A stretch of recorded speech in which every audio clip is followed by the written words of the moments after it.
Yo, guys, it's the kid, it's the kid, it's the kid, it's the kid, it's the kid, it's the kid, it's the kid, it's the kid, it's the kid, it's the kid, it's the kid. The coronavirus is not going to stop us. The coronavirus is not going to stop us. Screw you, Corona, screw you, Corona, guys. So just to let you guys know, man, the content ain't going to stop. Every single week, we're still going to have the Friday Q&A, Saturday open hangout, Sunday football members hangout, Monday football dugouts, and Monday talking tactics as well, because there is still so much stuff to talk about, so many topics to talk about, football battles, player battles, we're going back into history, looking at the previous seasons, different debates. And there's one debate that I want us to talk about, which was an argument we were having on Twitter, which we will get into very, very, very soon. And also want to also bring in football battle discussions in here as well. So it's going to be fun. It's going to be fun. Don't worry. I have you covered, guys. So because I do want to address what the different prospects that are going to happen based on this whole coronavirus thing and with regards to the football season. Before we go there, let's have a review of what really happened. So I think it's best for us to have a CL review. So luckily, we had our Tuesday and our Wednesday football games before things went all belly up and all the way down, man. So I want to come first to Erhan with this. So Erhan, are you there, bro? Yeah. So Spurs got that walk. Spurs got that Leipzig walk from your Red Bull boys. So as a Spurs fan, let me ask you this right now. If you were Daniel Levy, seeing how things have gone down right now, is this a point of no return? 3-0 over total legs, totally outplayed by a team who this is the first time ever in this position right now. Is it a case of Mourinho had too many injuries? Chill out. Give him the summer and let's now see how things go. Or is it a case of this guy's garbage, this guy's crap, he should be sacked in the summer? Or should the players just do better? How do you assess things specifically with what happened over those two legs to Tottenham? To be honest, my prediction for the second leg was actually spot on. I said we were going to lose 3-0. So in terms of the actual result, I wasn't really surprised. You know what I mean? Like, I didn't actually watch the game. I turned it on for like the first 2 minutes, and then the first thing I saw was Sabitzer putting the ball in the back of the net, and then after that I just switched off because I couldn't be bothered. But no, with regards to like the long-term plan, I mean, okay, I'm gonna have to look at it from like an unbiased perspective. As much as I do hate Mourinho, and obviously he's sucking the life out of Tottenham, like he's sucking the life out of us. But I mean, look how many injuries we've had. Like literally, Kane, Son, and Bergwijn. That's our entire like attacking threat. But besides that, we have Lucas Moura, who, on his own he can't really do much. He tends to play off more from like physical presences in the front three. So if you remember last year, Lucas Moura can't be a main striker, bro. That's not going to work. How does that work? If you remember the game against Ajax when he scored the hat trick, a lot of his goals were down to Llorente's hold up play. It was all down to Llorente creating space for him and like laying off the ball into areas where Lucas could get a shot off. So obviously with the attack of Lucas Moura, Ali, and Lamela, you can't really expect much. So I mean, Mourinho was like sort of set up to fail in that sense in that second leg. But at the same time, I mean, I thought I'm more concerned about his attitude in the first leg. I thought he should have gone all out for it. I didn't see any reason for us to go defensive in that game, genuinely, because there's nothing to gain. So you felt that Mourinho and Tottenham should have attacked in the first leg? Yeah, because I mean, realistically, what did we have to lose? Most people were backing Leipzig anyways because of the form they were in the Bundesliga, and everyone was expecting us to defend. Meaning, if we had actually, done a little surprise, just like a bit of an offensive mindset, maybe we could have, ruffled a few feathers. But obviously, Mourinho went for the safe bet, and as a result, we were punished for it because they got an away goal, and then that made them comfortable in the second leg, and they just turned us over. So I'm more critical of his first leg display rather than his second leg. I think this was inevitable. This was always going to happen. But yeah, if I was Levy, I mean, I can't lie to you. Mourinho was very lucky that this whole virus thing happened now, because had it not, we probably would have gone on like one of the worst runs in our history in the league, genuinely, because I couldn't see us winning against any team in this kind of state, especially when we have literally no forward threat. So, I mean, yeah, it is, like you said, it is at a point of no return. I mean, releasing Mourinho would cost us God knows how much money, especially because of the bumper contract that we gave him. He's won more money than Poch ever was, and he's only recently signed as well. So we have the payoff would be huge. So, in terms of the financial sense, Levy will definitely not want to consider that, especially when he's still paying off the debt for the stadium. So, yeah, from a logical standpoint, I mean, you asked for it, you're going to get it. That's what I mean. Like we wanted to Mourinho, we're going to have to part with him at this rate, even though it's not going. I don't think it's going to go particularly well. I think we're going to digress under him. But okay, it is what it is. You know what I mean? Okay, so let me just say this quick super chat here. So Yasir Said, thank you for your super chat, dear sire. So Yasir Said says, "Screw everyone who says any ill word about my boy Mourinho. Kids these days have respect for their elders, bricks." Thanks for that, man. No. I think that is fair, man. The people need to respect Uncle Mo. But so, anyone else who wants to speak on Mourinho, is he done or should he be given the benefits of the doubt? No, he's done. Oh, okay. I think he's done. Okay. So let me confess to Red Devil. Why do you think he's done? Even if are you taking injuries into account? I'm taking injuries into account because I'm he's looking two main strikers. He has to play that ball. Even said, I'm looking at this because I'm looking at I'm comparing it to say like Bournemouth.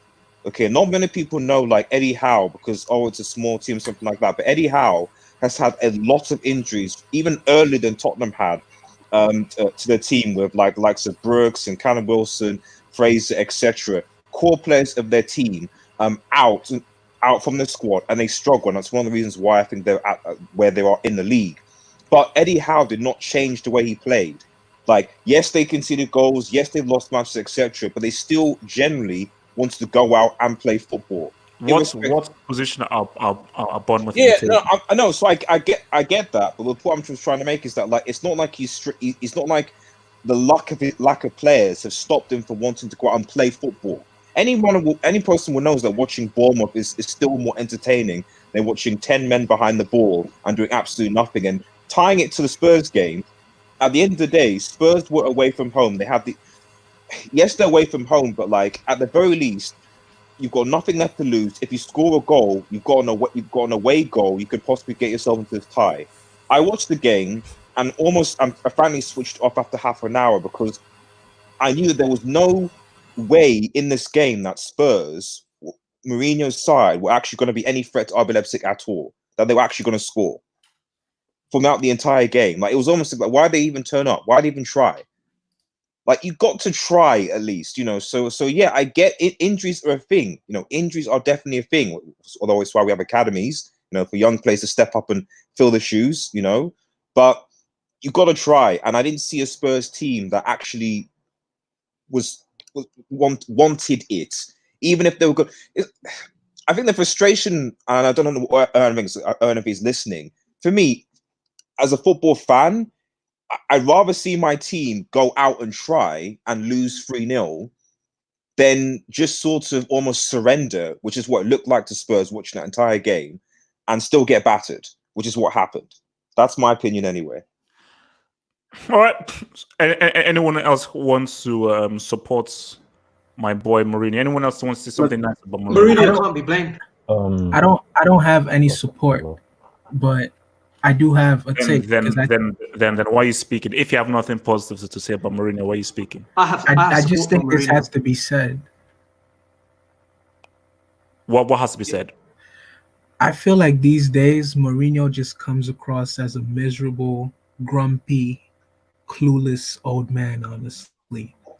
I think long gone are the days where he was mysterious. He always knew how to find a way. He knew how to set his team up to get the win. And I feel like after his second spell at Chelsea, particularly that third year where we had so-called rats in the team and people weren't following his instructions, I feel like that started to eat away at his whole philosophy, at his whole man management style. Because typically, if you look back at Mourinho's career, he would always go to a club, do good for the first 2 years, and then have that tumultuous third year. But after that Chelsea, disastrous 15-16 season. He went to United and they did win trophies. They won the Europa League. They came second to City, which he claims is his greatest ever achievement. But he didn't live up to Based on the that. scrap he was working with. Very true. But he didn't live up to that golden Mourinho standard that he typically had. And he always came across as being combative with the fans as opposed to embracing them and using them as a third man. And when you just look at his move to Tottenham, it just seems like an overall bad fit. He doesn't have the tools to play his football. He lacks a clinical striker. It would have been Harry Kane, but unfortunately with the injuries. And it's just questionable. Like, you would think that a manager with Mourinho's experience, Mourinho's know-how, would know when to, okay, let's sit back. Let's try to go for a draw, even if we lose 1-0. Let's actually try and win. And I just don't understand why he has so much faith in Serge Aurier, but not in Ndombele. What is going on? You know, I think he's finished, unfortunately. Yeah, I think like last week I was the only one who defended. I was the only one who defended them last week. I think he still has it, man. Like, look, he has Kane and Son injured, and then after that, the only bright spot he had in his team, which was Steven Bergwijn going forward, gets injured too for the Leipzig game. So I don't know what you expect the guy to do. And yeah, Serge Aurier is a total brick, but like, what's the other option? There's no backup to Serge Aurier. He hasn't team. And like regarding the game, the second leg versus Leipzig, like yeah, it was a bad performance, a bad result. But honestly, like I don't know, I don't think you can blame Mourinho. Like you were saying, like he needs to know when to defend and when to attack. The thing is, he knows when to defend, but his defenders is bad. And when he tries to garbage, the attackers are bad. So it's not like it's.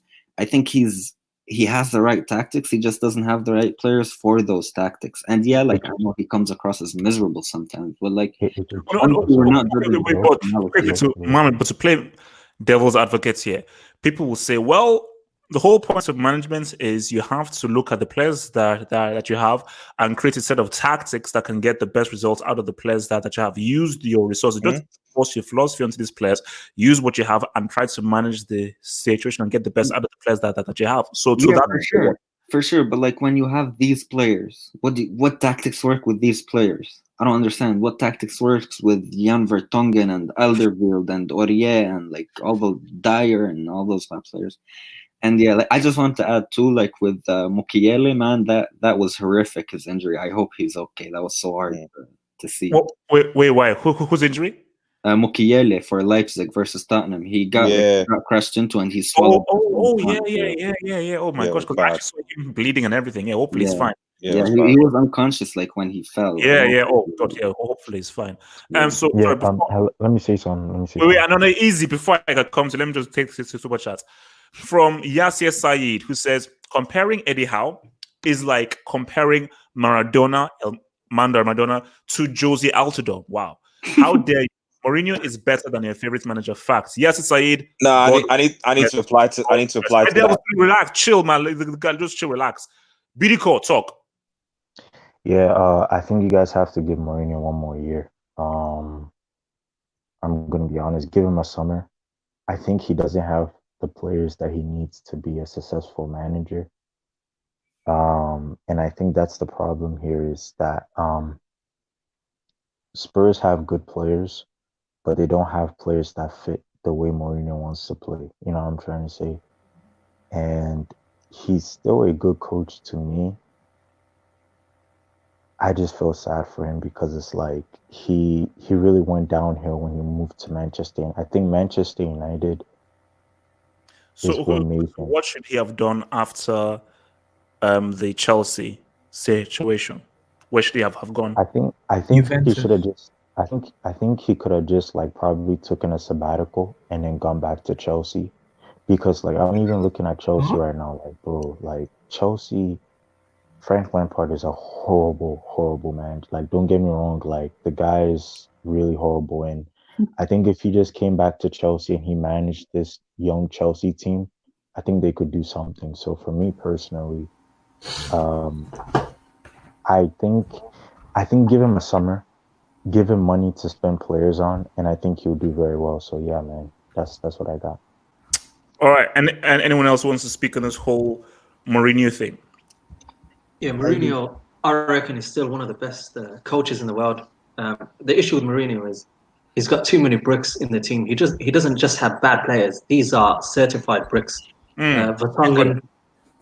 Did you see Dyer? Anytime it was a long ball, if they were 20 yards behind him, they still catched up with the ball. Is trash. I need to indoctrinate the guy. The guy. You had Aurier that basically assisted one of the goals. You have Lloris, couldn't make a save. You cannot train bricks. Also, wait. Just very quickly. Can we please all admit that Lloris is a useful brick, just like Giroud, but it's essentially a brick. He was to blame for both of those goals. How is it Mourinho's fault when Lloris bricked it up again? How do you blame Mourinho for those two goals that were considered? That was Lloris's fault. But please, I digress. Continue. Exactly. My point is you can't help bricks. Look at Klopp. He worked on tactics for 90 minutes, and a brick does what a brick does. Against Chelsea, the guy Adrian basically scored an own goal. You cannot train bricks. That's my point. Bricks will ruin your tactics. There's no helping them. Yeah. All right. So, anyone else wants to jump in on this? I want to add one more thing about. Wait. Sorry, and this is to you, Bidiko. So he has decided again for Super Chat says that Bidiko, Spurs have good players. Where? Who?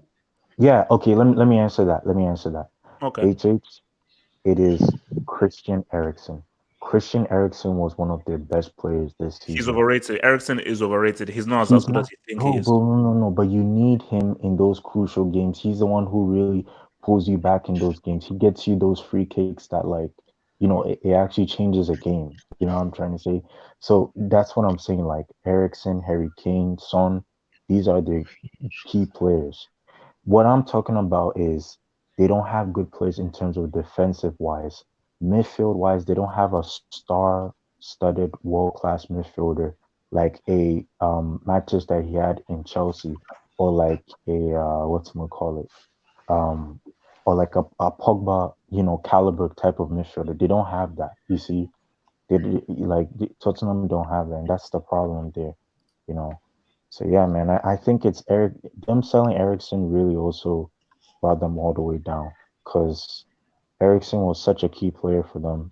Although he had a bad team, don't get me wrong, but in those crucial UCL games, you need him. So yeah.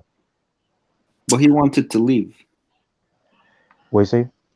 I said he wanted to leave. It's not them who didn't want him. I know he wanted to leave, but you could have kept him because you knew that you didn't have a really star-studded world-class midfielder in your team. Yeah, but the thing is, they keep him, they lose him for free in the summer because his contract is running out. Yeah, but you could have just hold on to the summer, and you could have just sold him. Okay, look. Let's move on.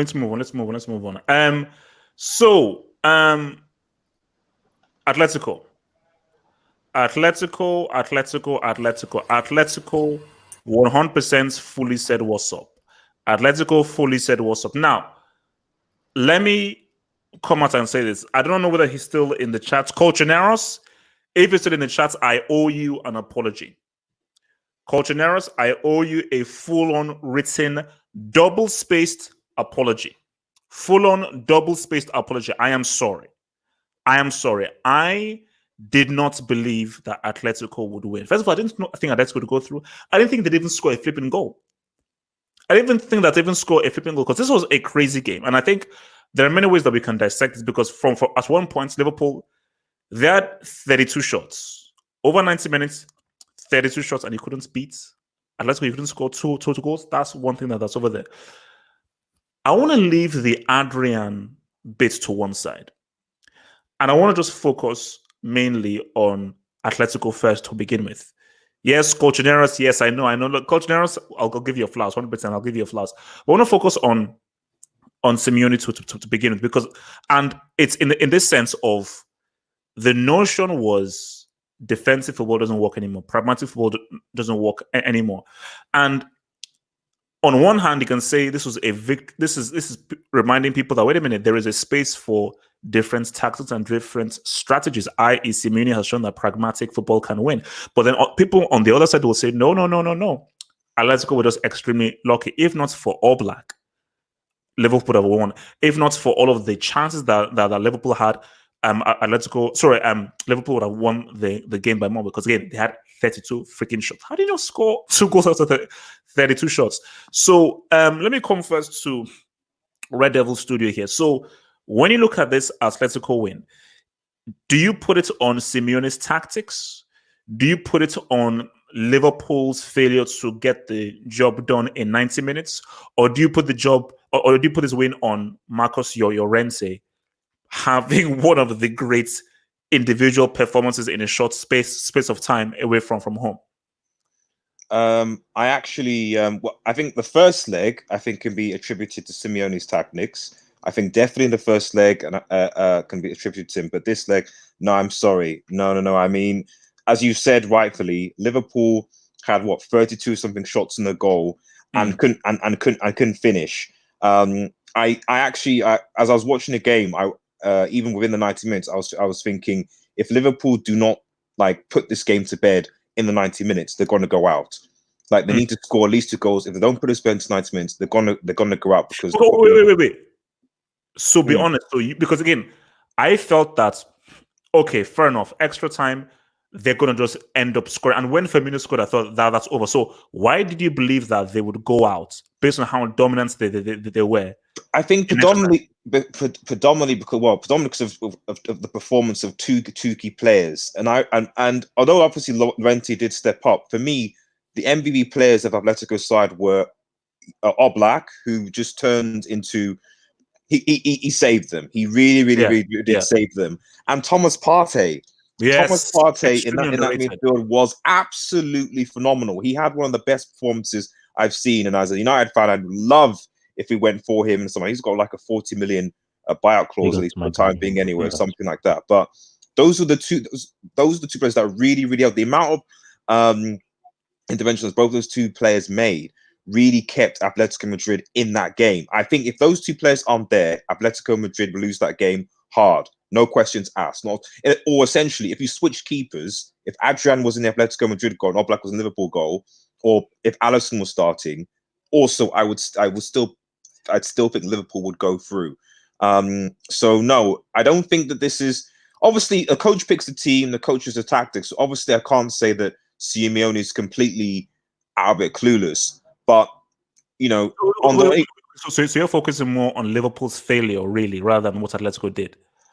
It's a combination of both. Liverpool's failure to capitalize, and to be fair, leading up into this game, if you look back at Watford, look back at Chelsea, Liverpool's attackers haven't really been on form. They didn't. I think they didn't score against Watford.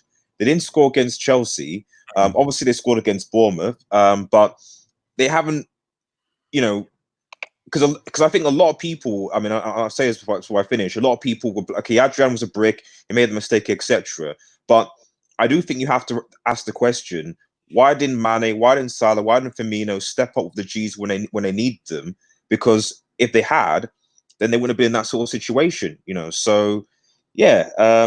In conclusion, it is a combination of Liverpool's inability to basically finish the chances and 2 man-of-match performances in Thomas Partey and Jan Oblak. That's my opinion. All right, so before I move, let me just hit this one. So Yes Society says that Trent Alexander-Arnold is a brick defender, but good midfielder. What I've always said about Trent is very good cross of the ball, very good pass of the ball. As a defender, he's average, hence why I can't say he's a great right back. You need to have a balance between being good at defending and good at offensive. So, BD Core, Atletico, what do you put this win to? What Atletico did or what Liverpool failed to do? Yeah, HH, to be honest, hello, can you hear me? Yeah, we can hear you, bro. Yeah. So HH, to be honest, I really blame this at no, first let me say this. So HH, do you really think Atletico is gonna win the UCL after this? No. Because and it's funny because it's yeah, Simeone showed us pragmatic football and he I'm trying to say he knocked out Liverpool, but it's not like he's gonna win. It's not like he's gonna win the UCL after this. Because for me, the thing about Simeone is he's wait. No, but again, that's not the question. But just focus on the question specifically. Let's just focus on it. So in this match, do you put it mainly on what Atletico did or what Liverpool failed to do? I put it on what Atletico did. I think Atletico played really hard. I think they really played their life out. Don't get me wrong. And like we've already like this is the thing, like we all know that Atletico like they're good in two-legged ties, especially like against like big opposition. You know, they did it against Bayern, they did it against Barcelona. You know, they're a very, very good team.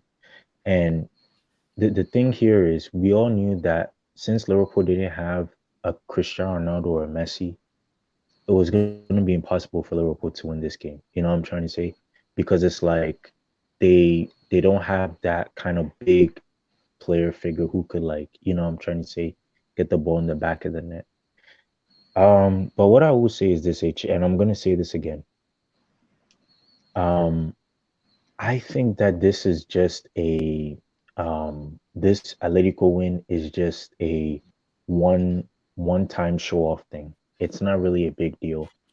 It's just a one-time show. Oh no, I but feel as people have said, if they don't Mhm. face Juventus, they have a chance because Cristiano is the only guy that can knock them out. As long as it's but not but Cristiano. but the thing here is like that because in the UCL, this is the thing. The UCL finals, there's always this pragmatic team, and there's always this like you know I'm trying to say team who like they're attacking. You know what I'm trying to say, and I've never seen a pragmatic team win the UCL.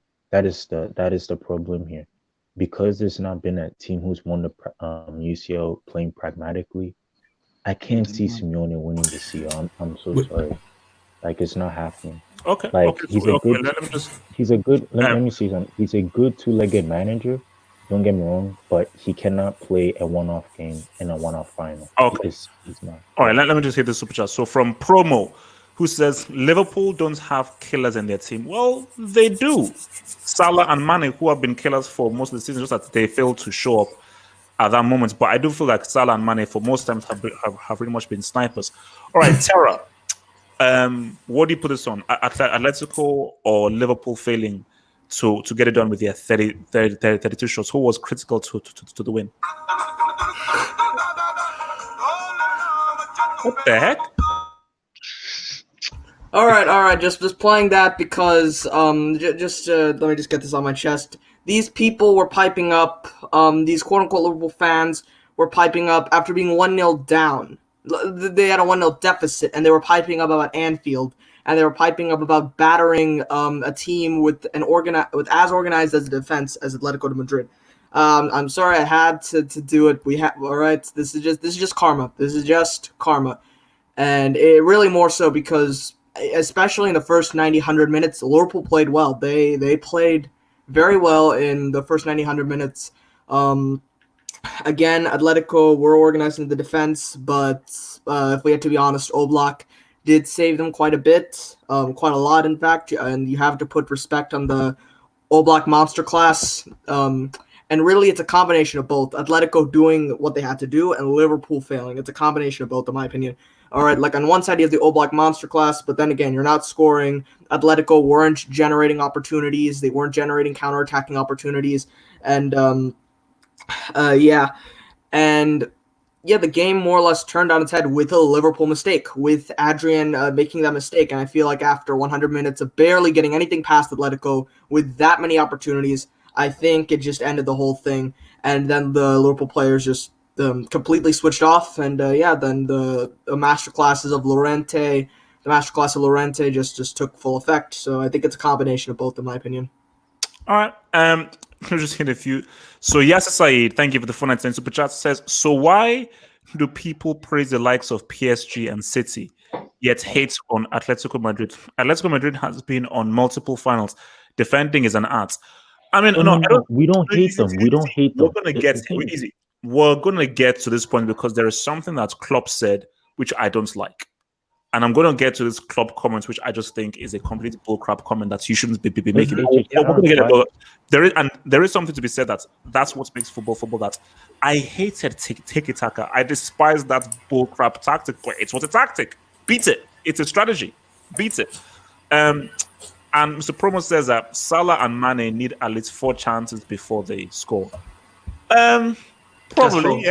Yeah, I mean, they do take a lot of shots, though. They do take a lot of shots, and Salah had some very good looks, especially towards the end of the second half to seal it. And I just don't know how you had 32 shots and you couldn't score 2 goals in 32 shots. That's wild. No, Jan Oblak. All right. Oblak was it as well. Put some respect on it. All right. So, Erhan, Atletico or Liverpool? What was this more for this win? First off, just start with a quick apology to my boy Coach Neros, because I did pretty much rule out Atletico. I said they had no chance of getting through Liverpool. So yeah, I'm sorry, man, I was wrong. I mean, no one expected that though. Let's be honest. I mean, the way the Atletico season was going, there was no way you could have actually foreseen that.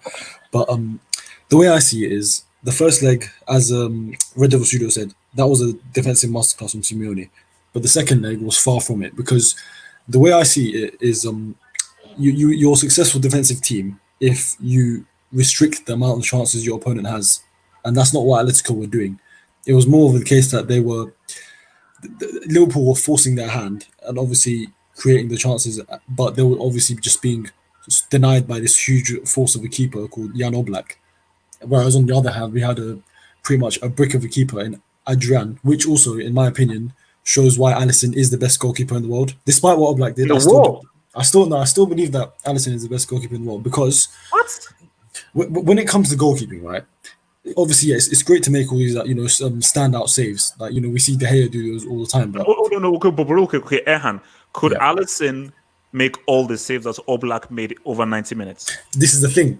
He wouldn't have to make those saves, because positionally, Alisson is the best keeper I've seen of his generation, in the sense that it's like he has a sixth sense. He knows where the ball is going to be. So that's why he never needs to make these outstanding saves, because he's always he's so quick on his feet that he's always able to get to the side of wherever the opponent shoots, which means that when it comes to people like Oblak and De Gea, they obviously, because they have good reflexes, they can reach them. But Alisson's positioning is so good, he doesn't have to utilize those reflexes. And also because I don't remember the last time Alisson made a mistake, to be honest. He's so reliable when it comes to this kind of thing. And when we saw Adrian, obviously this guy, he panics every time the ball comes to him. No. But see, the issue that what you're saying is that I haven't seen Alisson been put in that situation, because Liverpool under Klopp have never been in a situation where they've had 32 shots come towards them. They've never had that, because the defense and the midfield work so hard to ensure that doesn't happen. So I don't know how good Alisson will feel if he was in a situation where you have faced 32 shots come at you. Through no fault of your own, but based on how good the opposition is and how they're cutting up your defense.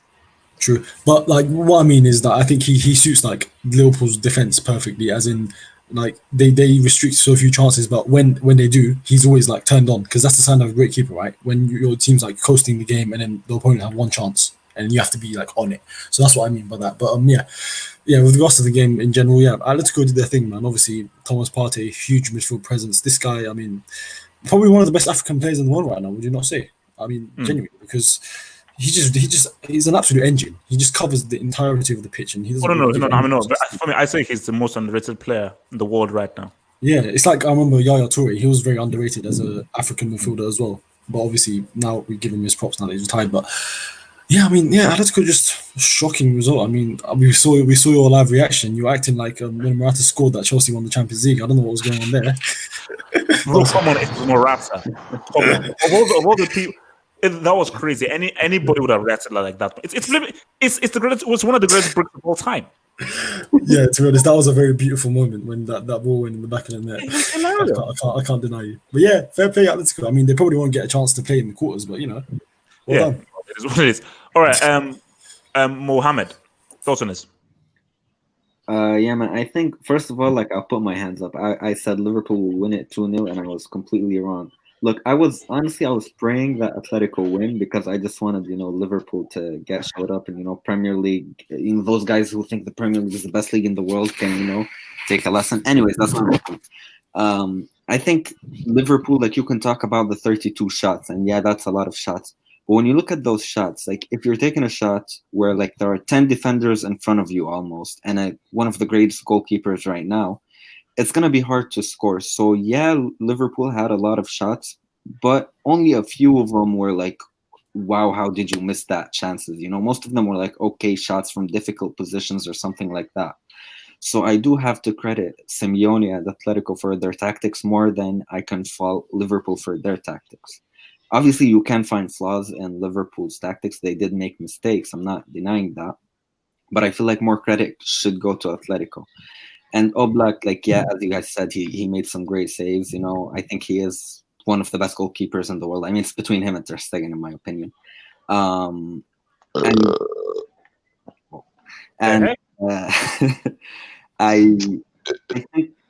I think Thomas had an amazing game. Llorente and Morata obviously came on and changed it. And I just want to say, Barkley scored against Liverpool's second team in the FA Cup, and you apologize to him. Morata did it in the quarterfinals and the extra time. He should be removed from the Brick Academy, man. He's suspended. Yeah, that's good. That's good. He deserves that at least. And yes, so I'm glad that it happened. I mean, now probably it won't mean anything because we won't play the quarterfinals, but I think Atletico deserved it, man. You can talk about the stats all you want. At the end of the day, it's about who puts the ball in the back of the net. All right. Marvelous. Yeah. Everyone's saying that they can't believe that Liverpool had 32 shots and only scored 2 goals. Well, Mohamed was right in saying that a good 85% of those 32 shots were half chances. They weren't clear-cut chances. And those that were clear-cut chances, they had the wall of Oblak standing in the way. But I have to say, Diego Simeone drilled this team so well in the sense that they were compact. They were able to deny Liverpool space. They were able to turn the game into this gritty fight type of feel. They were able to counter so effectively, and they made their chances count. And I don't know if you guys probably remember, but they almost stole the game in regular time with the whole goal that was marked as offside. So it just goes to show how properly drilled and how ready for the battle the whole Atletico team was, not only to face Liverpool, but to cope with Anfield and the hostile atmosphere. But I have to say this, HH. I feel like we as Chelsea fans were a lot mean and we treated Morata poorly. I honestly feel like had we given him at least Marvelous. No. He was trash. He was trash, bro. I'm just saying, I feel like if we had given him at least half of another season or the whole season, he would have, because he's a confidence-based striker. He reminds me a lot of Torres with the whole strikers who play off their confidence. I feel like Atletico Madrid fans, even when he plays bad, they still embrace him because he grew up in Madrid and whatnot. And then how many goals has he scored for? I mean, has he scored only 8 goals for Atletico? He scored only 8. But that's not the point I'm trying to make. You see, in that Liverpool game when he came on as a sub, even if he didn't score, his contributions as a substitute, his hold-up play, his assist for Llorente, that was still essential in contributing to the win. And even though he only has 8 goals this season, you could tell that he's useful in some way. I feel like we Chelsea fans made it out to be that he was this useless piece of crap. And you remember, you know how many 1-on-1s this dude did miss? No, this dude missed a lot of 1v1s, bro. I saw all of them, and I cried when I saw all of them. But if you remember when he signed for us, he had like 7 or 8 goals in his first 4 games to start that third season or second season under Conte. But it is what it is. As far as Atletico winning the Champions League, if it does come back, if they don't get Juventus and if they don't get City, then they'll get into the final. And BD Core said that he doesn't recall pragmatic teams winning the Champions League final. Chelsea 2012, Inter 2010, I think if they get to the final, who knows? But I don't see them winning it, to be honest. If we have a final, bro. If we have a final, yeah. All right. Fatih Kasim. Yeah. So who do you put this win on? What Atletico and Simeone did or what Liverpool failed to do? I expected Liverpool to lubricate Atletico, to be honest, but let it show up. Okay. You can hear me? Yeah, we can hear you. We can hear you. Just speak a bit Okay. higher. You're quite low. Yeah, what's called Atletico, yeah, they put 20 men behind the ball. That's fine. That's football. Whatever it takes to win, you can win it. I just felt that Salah and Mane, they're the most useless players in the Premier League and the most overrated forwards I've ever seen. Okay. Boxing guy. Yes, can you hear me? Yeah, can hear you. Speak on it. Atletico Liverpool, speak on it. Firstly, I want to say that Liverpool, as a football club, should hand in the resignation papers. I mean, to get knocked out by Morata. I mean, how could you get knocked out by a Chelsea reject, man? Wait. Technically, they got knocked out by Llorente, because even if Morata didn't score, they would have still gone through by Llorente's goal. Just that Morata scored the goal to beat them at Anfield after their long unbeaten run. I know, bro. Like, imagine, out of all people, to end Liverpool's unbeaten home run, it was Morata. Yeah, no, that's wild. That's wild. I mean, that's why me and Forward reacted like that, because that in itself is wild. I know, right? Anyways, Liverpool, they weren't clinical enough. I mean, they had the chances to finish the game off, but they just weren't clinical, man. And Atletico pounced on that. And actually, is Adrian a Class A break right now? Yeah. I'm putting him Class B. I mean, that guy, to make that mistake at that moment, Liverpool were already 2-0 up. At that time, they're already through. But then, do you put it all on Adrian, or do you say Van Dijk and Henderson should have done better, especially for the second goal? Van Dijk and Henderson should have done better. I mean, they could have at least tried to tackle him and just close him down. Stop from Van Dijk. Stop backing away. Stop backing away. Take one for the team, right? Yeah. So, anyways, Atletico aren't going far. Quarters max, actually, for me. Well, if the Champions League does continue, it depends who they face. Because if they're given Atalanta or Leipzig, then that's it. I mean, I think that they will be able to take them. Says, imagine if they cancel the season 30 years. Yes, we're going to get to that very soon. Don't worry, we're going to get to that notion very soon, man. They can beat Barca too. So guys, says, guys, the season might get cancelled. 22 points.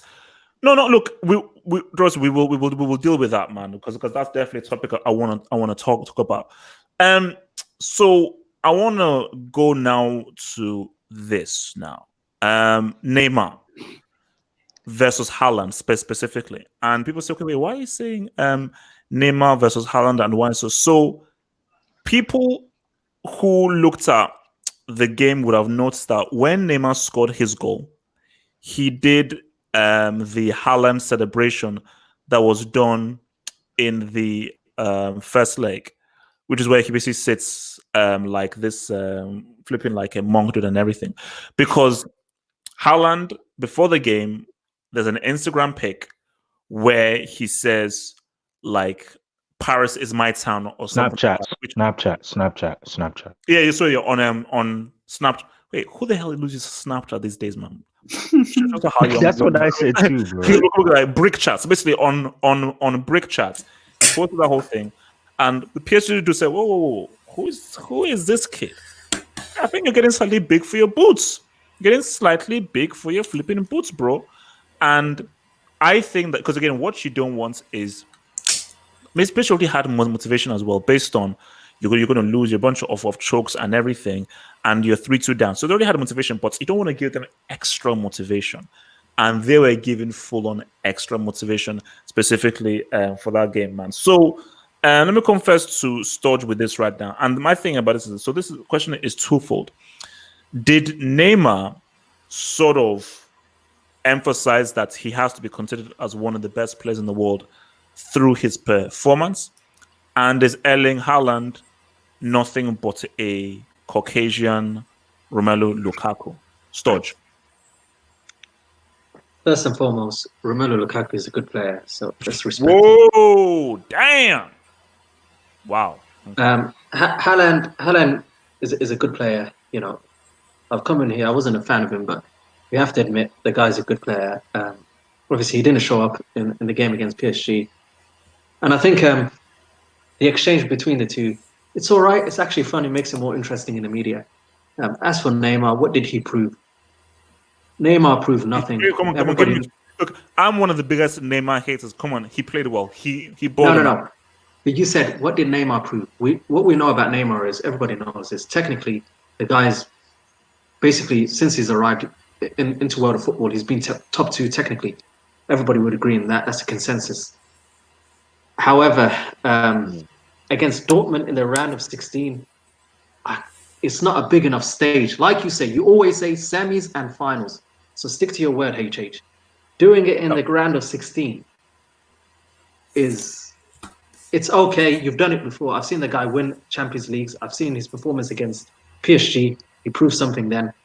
This is a good performance. It was a great performance in terms of context.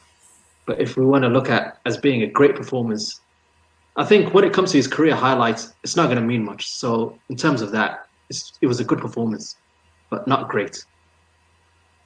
Okay. Mohammed, Neymar and Haaland, assess them. Is this Haaland overrated? Did Neymar prove himself? Okay, first of all, I think Neymar did prove himself. He's been hated on, doubted, and he showed up. Look, I don't care who they were facing. They were down 2-1. They needed a win, and he was the man of the match. He got them that win. He got the job done.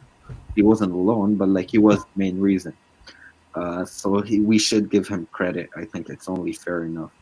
Erling Haaland, I don't think he's overrated. Look, he's only 18, 19. He has a lot of room to grow, a lot of years left.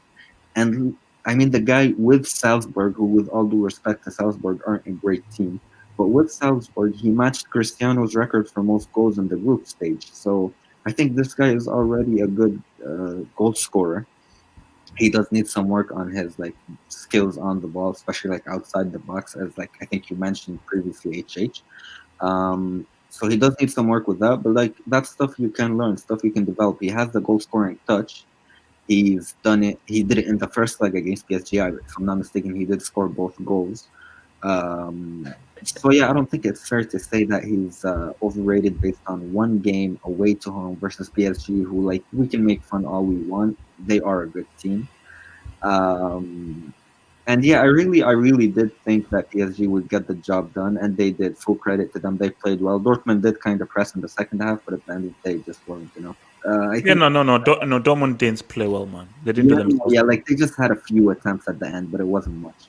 Favre got his tactics completely wrong. The substitutions completely wrong. But I mean, what's new there? It's Favre. So yeah, I feel like PSG deserves all credit. Neymar deserves all credit, and Haaland deserves to be given the benefit of the doubt. Deserves time.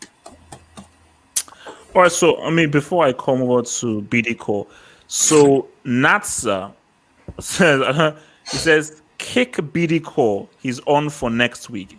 Get me in. BD what does that mean?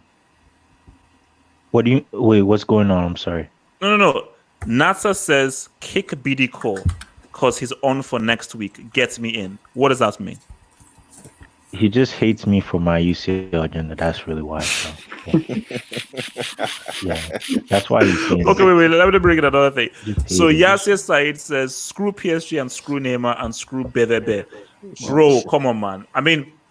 I really want to say screw Neymar. I really want to do, but I've got to give him love for that performance, man. That was needed, man. That was needed for the culture.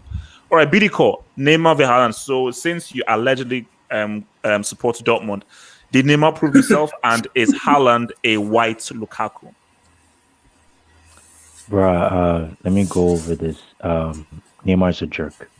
Neymar's a what? Neymar's a jerk. Neymar's a jerk. He's a jerk.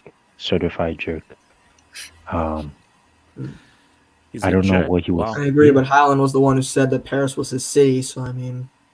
Bro, that is fake. It is fake. Someone even put it in his Snapchat. It's fake. He had the Paris logo and everything. It's fake.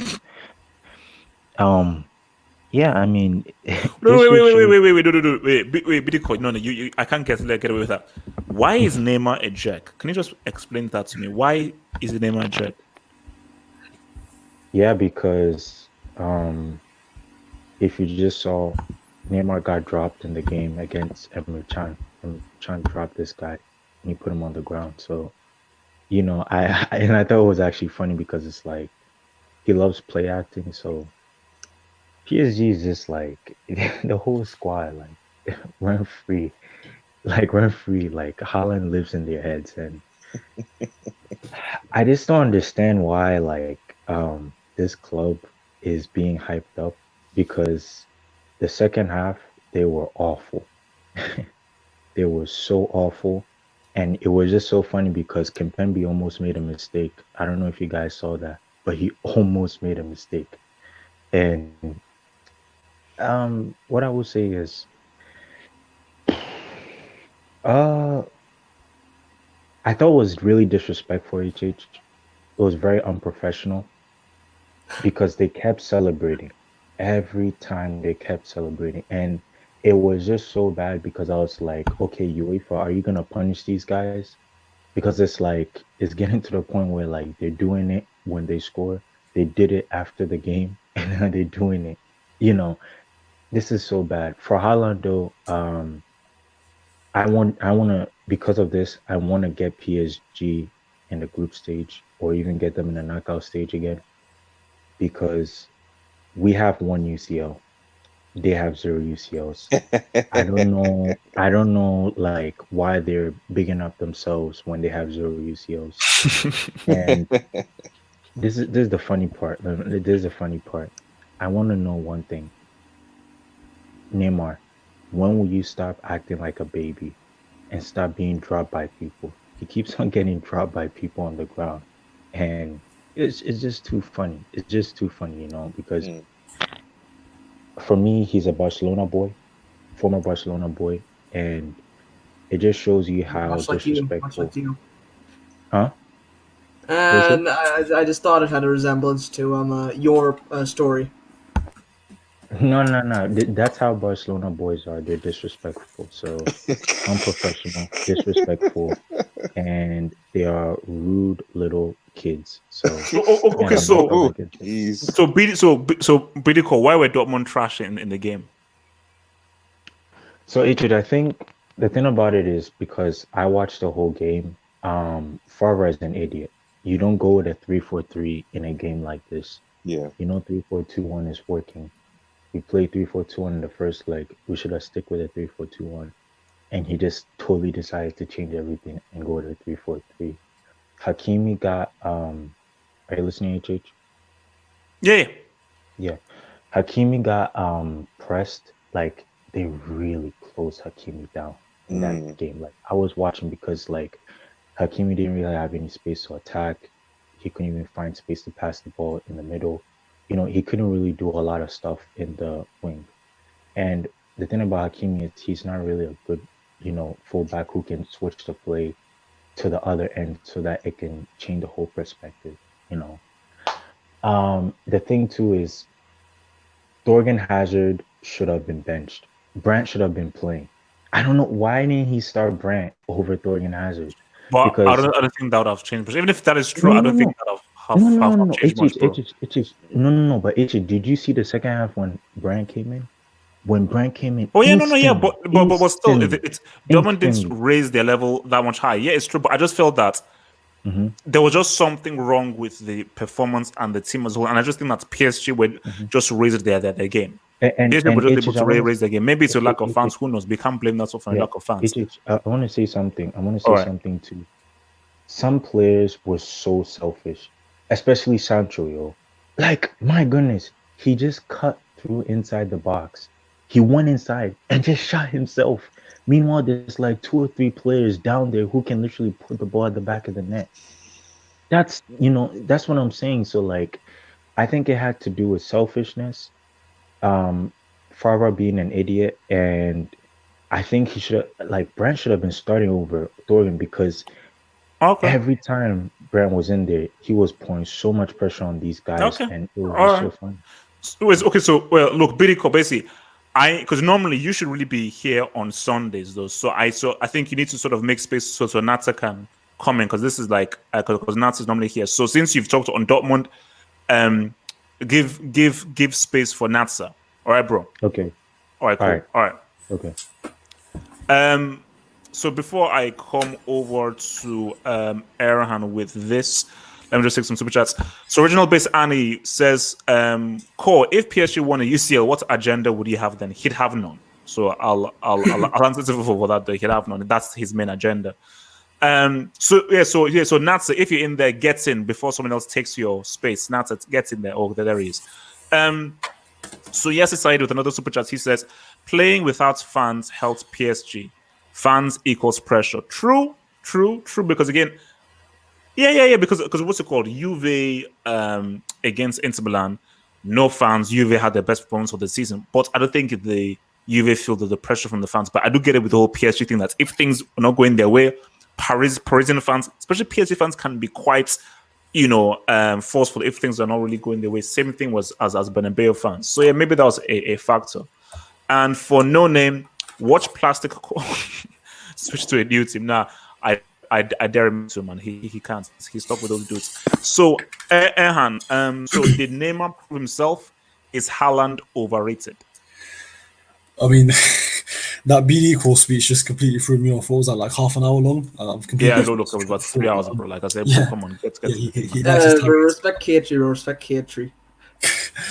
But Neymar. I mean, I'm very reserved when it comes to giving PSG credit, because I mean, we can't just forget the fact that for the last 3 or 4 years or so, these guys have just been the biggest bottle jobs in Champions League history, and for them to come like they've come over the line for the first time in God knows how long. So fair play, Neymar, you've done your job. But I mean, this is what Neymar should be doing, right? He's a generational talent. He's meant to be alongside Messi and Ronaldo in terms of ability and proving himself on the pitch. So why should we be praising him when he literally he's scoring one goal to take his team through, when Ronaldo and Messi have been doing this for years on end, like literally. Okay, that's fair. That's what I think. But with regards to Haaland, nah, he's not overrated, man. The kid's 19.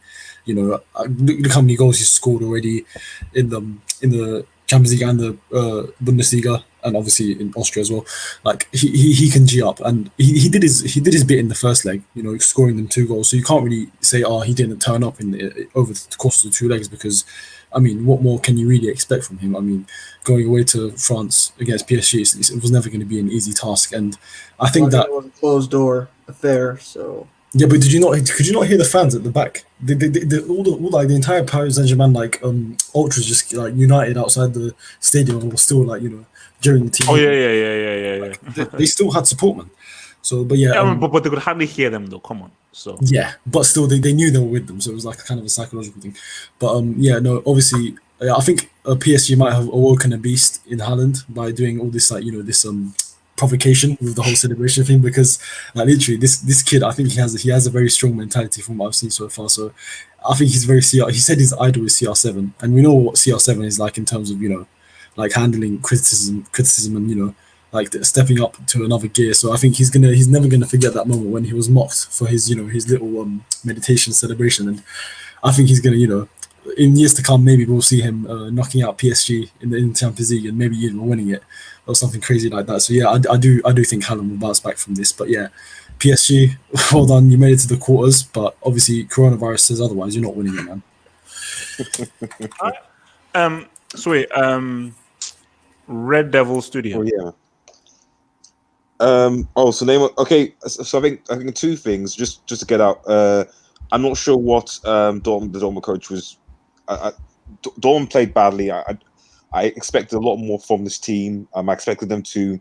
The formation was wrong. It was a very, very weird game. I don't know whether a part of that was because there were no fans in the stadium, but it just looked like Dortmund it just looked like they just didn't turn up at all. It just didn't look like they realized. Is that a case of them not turning up, or PSG just playing at a very high level that it's allowed Dortmund to get into their game? No, I have a theory. So I think as Studge and maybe even Ernest has mentioned, there were no fans there.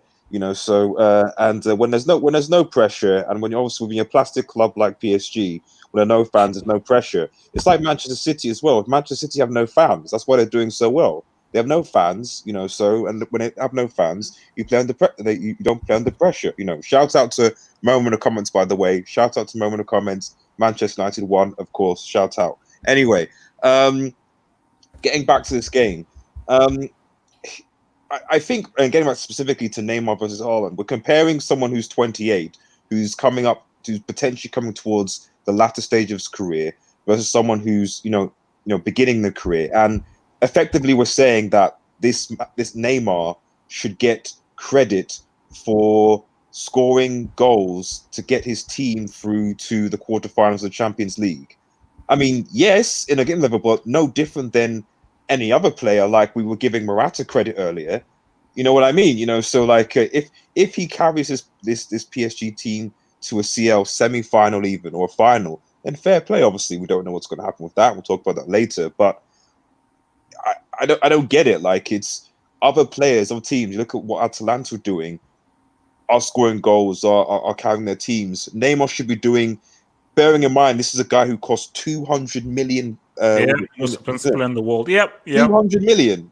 So for something that should be, for that amount of money, that should be basic, really. So compared to a Dortmund side that obviously have not spent anywhere near that amount of money. So yeah, so I'm not hate. This is not a hating on PSG. Fair play to them, etc. So, but it just goes to show you the standards that PSG have set. In that, despite the investment, despite the money, we're celebrating the fact that Neymar scored and had a good performance to get them through to the quarterfinal stage, where we don't know, depending on who they play, it could be a Bayern, it could be a City, who knows? They might not get past. So, yeah, fair play to them. I think Haaland is at the end of the day, he's 19.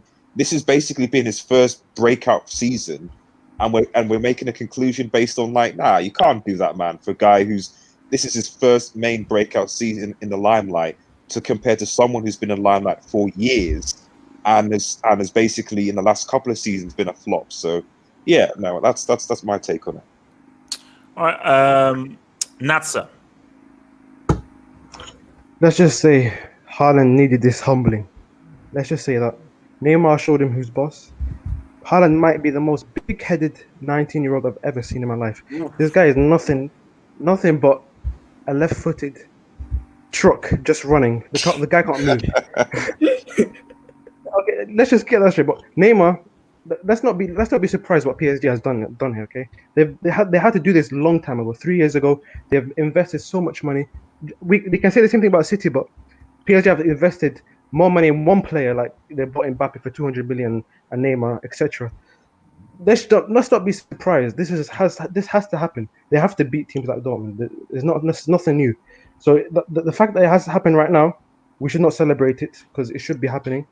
And then Neymar put in a very good performance actually, but very good. He has to do more. He has to do more though. He has to do more. Not in this stage because Dortmund have been slapped up by who? Leverkusen.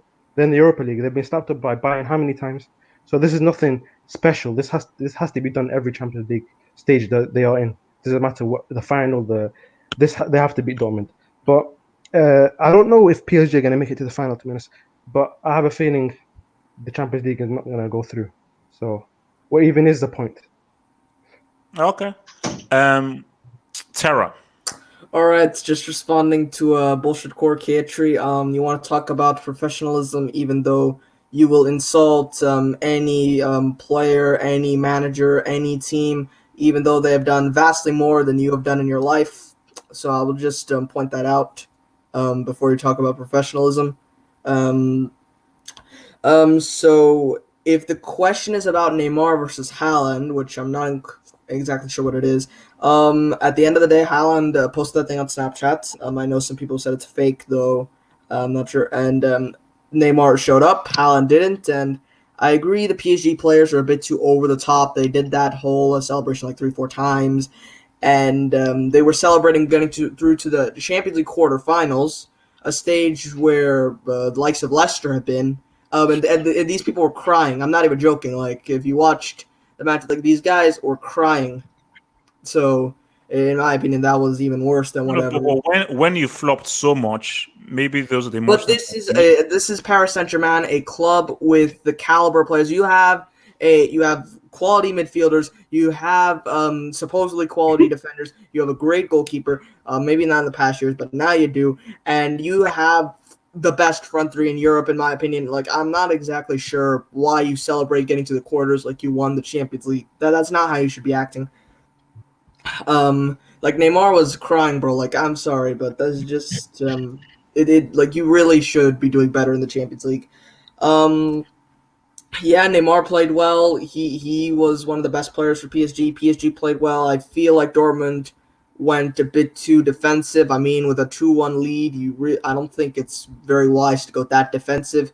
PSG will just hammer shots down and they'll probably score, which is more or less what they did. And PSG were well organized defensively. They were very organized attacking-wise. And Haaland, he ghosted, bro. He ghosted. PSG were very effective defensively. They cut off the supply that Haaland relies on. And that's the main criticism I have of the guy. I get the guy's only 20, but not only is he trying to big himself up against guys who won Champions Leagues like Neymar and World Cups like Mbappe, the guy, he cannot create for himself. He cannot carry the ball by himself. He is reliant on the guys behind him doing the grunt work. And if he does not get the supply, like PSG cut off the supply, then at the end of the day, he's going to ghost. All right? At the end of the day, he's going to ghost. So that's just my opinion. I feel like people were overreacting about the whole Neymar Haaland thing. These guys were being a bit over the top in their celebrations, like, again, the crying thing. And Neymar turned up, Haaland didn't. But again, PSG should be beyond this level, in my opinion. They shouldn't. This is Borussia Dortmund. Like, are we really going to make such a big deal out of this? Then that's about it for my thing. All right. Boxing guy. Yes. So Neymar and Haaland. So do you think that Neymar proved that he's one of the best in the world, or he needs to do it in a UCL semi or a World Cup semi? And is Haaland overrated? He needs to do it in a UCL semi because Dortmund didn't turn up for that game. Nope. But Neymar still played well, though. But yeah, Dortmund did not turn up. He didn't turn up. Yes, he played well. He scored a goal. That was a good looping header. But he needs to do more, you know? He needs to do that against a Juventus or a Barcelona in a semi. Then he'll be regarded as one of the best players in the world. Like, technically, he is top 2, but he just didn't show it, you know? Because every time PSG reached the round of 16, he was always injured. So this time, we'll see what he can really do. Haaland isn't overrated. He's a good striker, but I think people just hype him too much. People saying that he's the next big thing. He's going to be the next Ronaldo. I don't know. Like, some people make weird famous things, man. So Haaland needs to do more to prove himself that he's good. I think you can't really blame him for not playing well against PSG. I mean, the whole team didn't turn up. Sancho didn't turn up. Haaland didn't turn up. So PSG. For me, I'm saying same as Max. I don't see them getting into the final. That's it. All right. So before we round this, let me just get super chat. So from Leonard Ochebiri, who says, Xavi and Iniesta are horsemen. Don't ask me. I am going to ask you. And my ad says they are legends. They're not horsemen because they do not redefine the game the way the 5 horsemen have been. So sorry about that. Nippon. They did though. Nah, they did though. No. Okay, we've been over this before. Iniesta is not in the same sentence as Zidane. Xavi is not in the same sentence as Zidane. I don't care what anyone. Zidane is in a different stratosphere. Those 5 horsemen redefined the game individually. They're not. I agree. They're not horsemen.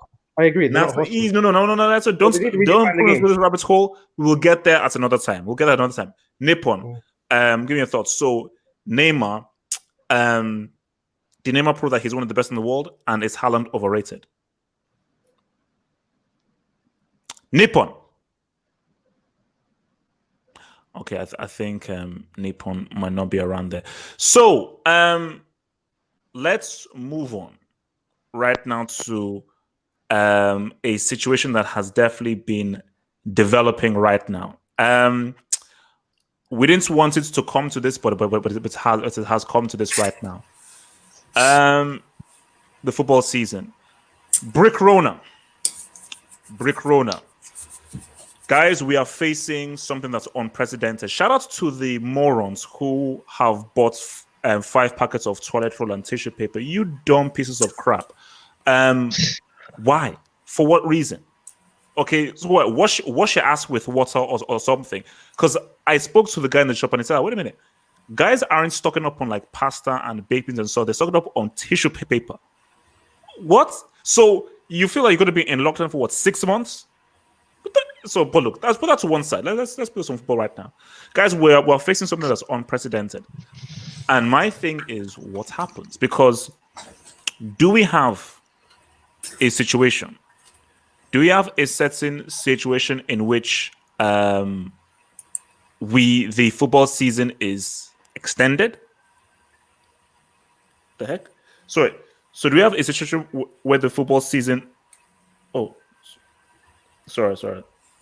So, or do we have a situation in which it is made null and void? That's the thing there. And my thing about it is, I don't even know what happens, because could be frightening, because the West Ham owner said that this season should be made null and void.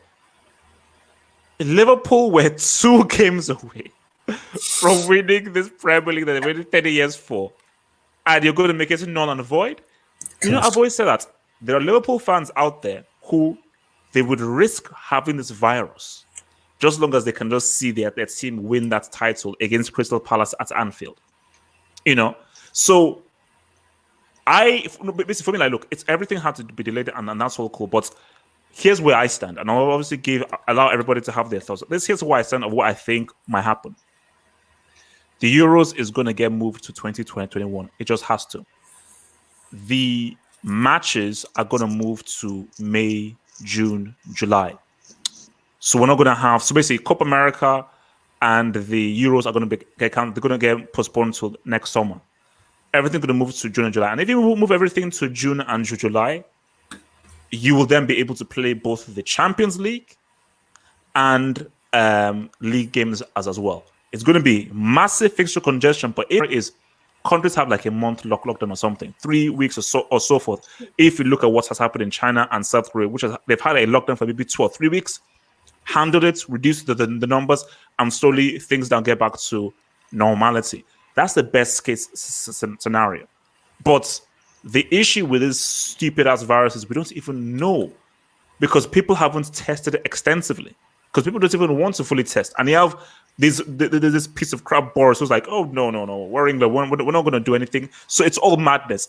So that's what I think may happen. But the reality is that I always prepare myself for the worst, because Spain are now on lockdown now. I believe Spain have just announced that they're on lockdown now. It just seems as if it's going to be a case of where it's going to be months upon months of guys just trying to figure out just what the hell is going on. So it's maybe a case in which this football season might be made null and void, which would just be ridiculous. So let me come first to Marvelous with this night now. What do you think is going to happen? Do you think the season gets cancelled? Should it get cancelled? Rescheduled? In your gut feeling, how do you think things will unfold? Well, my gut feeling says make the season null and void, because I hate Liverpool. Damn! But to be objective, and I have been doing some research, almost every argument seems to point in the direction of the virus and the fallout from the virus should last at least 4 to 6 months. So it should take us deep into the summer and around fall. So what I personally think should happen is that the league gets null and voided, because I hate Liverpool. And secondly, because I don't know how we can attest for the fitness of these players. So I feel like we just have to avoid the league this season and start over next season with the same teams. Nobody gets relegated. Wait, but Marvelous, you realize that if you do that, you're gonna have an army of scousers who will launch a civil war. You realize that? Well, I don't care. I'm a Chelsea Wow. fan, but I feel like the Euros have to be played though, even if it's played. This might sound absurd, but even if it's played in the winter months, Hey, bro, nah. A I'm winter just saying, Euros, bro. because it's 2020. Would you not want a Euro in 2020? Like Euro 2021 sounds so odd. Doesn't it sound odd to you? Like No, Euro wait. How so? No. It is just what it is. You just move it to another. Like, okay. Well, it's 2021. You just move it to another year. It is what it is. It is what it is. But to keep on being objective, I don't know if this whole thing lasts. Let's say, God willing, it lasts only 3 months. How fit are these players really going to be? How mentally into football are most people going to be? Because everyone may say, "Oh, let's resume the season," but how are you so sure that Liverpool are going to be at the same intensity? How are we so sure? Things are going to feel odd. Things are going to feel, Right. people. I feel Whoa, like bro. Cover your mouth, bro. What the heck? I feel like after this is over, there's gonna have to be, even if we were to restart things or if we were to start a new season, I feel like for the first 4 weeks of play of that new season or restart, things are gonna feel a lot like preseason. And you can't say, oh, because Liverpool is playing great now, even though they've been stumbling around recently, that if we restart in a month's time, they're gonna be playing great still. People are going to be worried about their families. Is this virus really over? Is it still out there? Can we still catch it? And even though we love football and we live and we breathe football, we have to just accept the fact that life is number one priority. Oh yeah, for sure. To be for alive, to enjoy, to play. Because Premier League, we're trying to approach it because they know how much money they're losing. So Yeah. And let me just round up and saying, I know Natsa got all the toilet paper, so go to his crib. What the heck? Wait. Do you know him personally? No, but he's hating on me. Natsa, why you hating on me? Because you're the biological brother of BDco. I don't know that, man. Right. Okay, cool. Okay, wait. Let me just hit the super chat here. It says the problem. So original base Annie, thank you for the super chat, bro. He says the problem is there are too many variables. That's true. Yeah. We are in uncharted territory here. That is just the whoa. What the heck? Shut up. It's just that's why it's just so wild. Okay, so Erhan, talk about it. What do you think is gonna happen, bro? Well, what's your gut feeling? I mean, completely unprecedented circumstances in terms of this virus. We've never seen anything like it. The last thing that we could even like. No, it's basically let me say the last time we've had something like this is the World War. Yeah, obviously in terms of like football stoppage because wait, everything is affected globally. It's the World War. But in terms of like actual pandemics, it's definitely not the first one we've had like in recent memory. I've looked up, like, obviously there was a swine flu outbreak in 2009, which I remember vaguely as a kid. That wasn't as serious, but yeah, that was quite a big thing. But even bigger, 100 years ago, around like it was the Spanish flu, which apparently affected 500 million people around the world, and even people. Million. Yeah, something like it was like a really high figure. And apparently it affected people in like isolated islands, like like in like the Arctic and stuff. So obviously the coronavirus hasn't spread that far. So we have to look at it positively in the sense that maybe containment might be relatively more successful. But yeah, it's gone mad. But yeah, in terms of how it affects football, I mean, the way I see it, we can't be playing football in these kind of circumstances. The risk is just too high. I mean, the idea of moving it to April time is just absurd because, first of all, in that whole time where they're not playing, the players won't be fit, and secondly, when they do come back, who's to say that a player might still have the symptoms or might still be carrying the virus and spread it to another one, and then you should go back to square one. More people get affected, and it's not going to work. So I would say, yeah, just cancel off the season. But I don't know how I feel about making it null and void because I'm looking at it from Liverpool's perspective. 30 years. No, but see, this is a weird thing now. So if you say, all right, we take it as is, and we give Liverpool the title because let's look at them before, everyone will say, no, I'm sorry. You have to do it mathematically. Because even if this is improbable, of course, Liverpool would eventually win the 2 games, but other teams' arguments would be, no, you cannot give them the title because they did not mathematically win it. So that is a strong argument. The whole mathematical technical argument. So and for Liverpool fans, they will know that, bro, we wanna win it. As in, we want to just win it. Of course, because if you just give them the title, especially you give it to them after the fact, there will always be that asterisk of, well, you never really won it. Yeah, you won it, but you never really won it. So, for Karen. Yeah, but I mean, with regards to like the gap, I would say like there's no point even like doing even thinking of it. Like just I'll say just hand it because there's no point. But I think in terms of the actual top 4 qualification, that's where it gets interesting, and relegation as well. That's very interesting for me because. Oh, and promotion actually, because look at West Brom and Leeds, right? These guys are flying, ahead. But with the way things stand, the likes of Norwich, or Bournemouth, and these guys who deserve to go down, they're going to be staying because the season is just going to be declared null and void, which I think is totally unfair. So what I've heard is that they're planning to do a one-off 22-team league next year, where they bring in West Brom and Leeds up from the Championship. Sorry, before you finish. So the West Ham owner said, make the league null and void. And I knew this was it.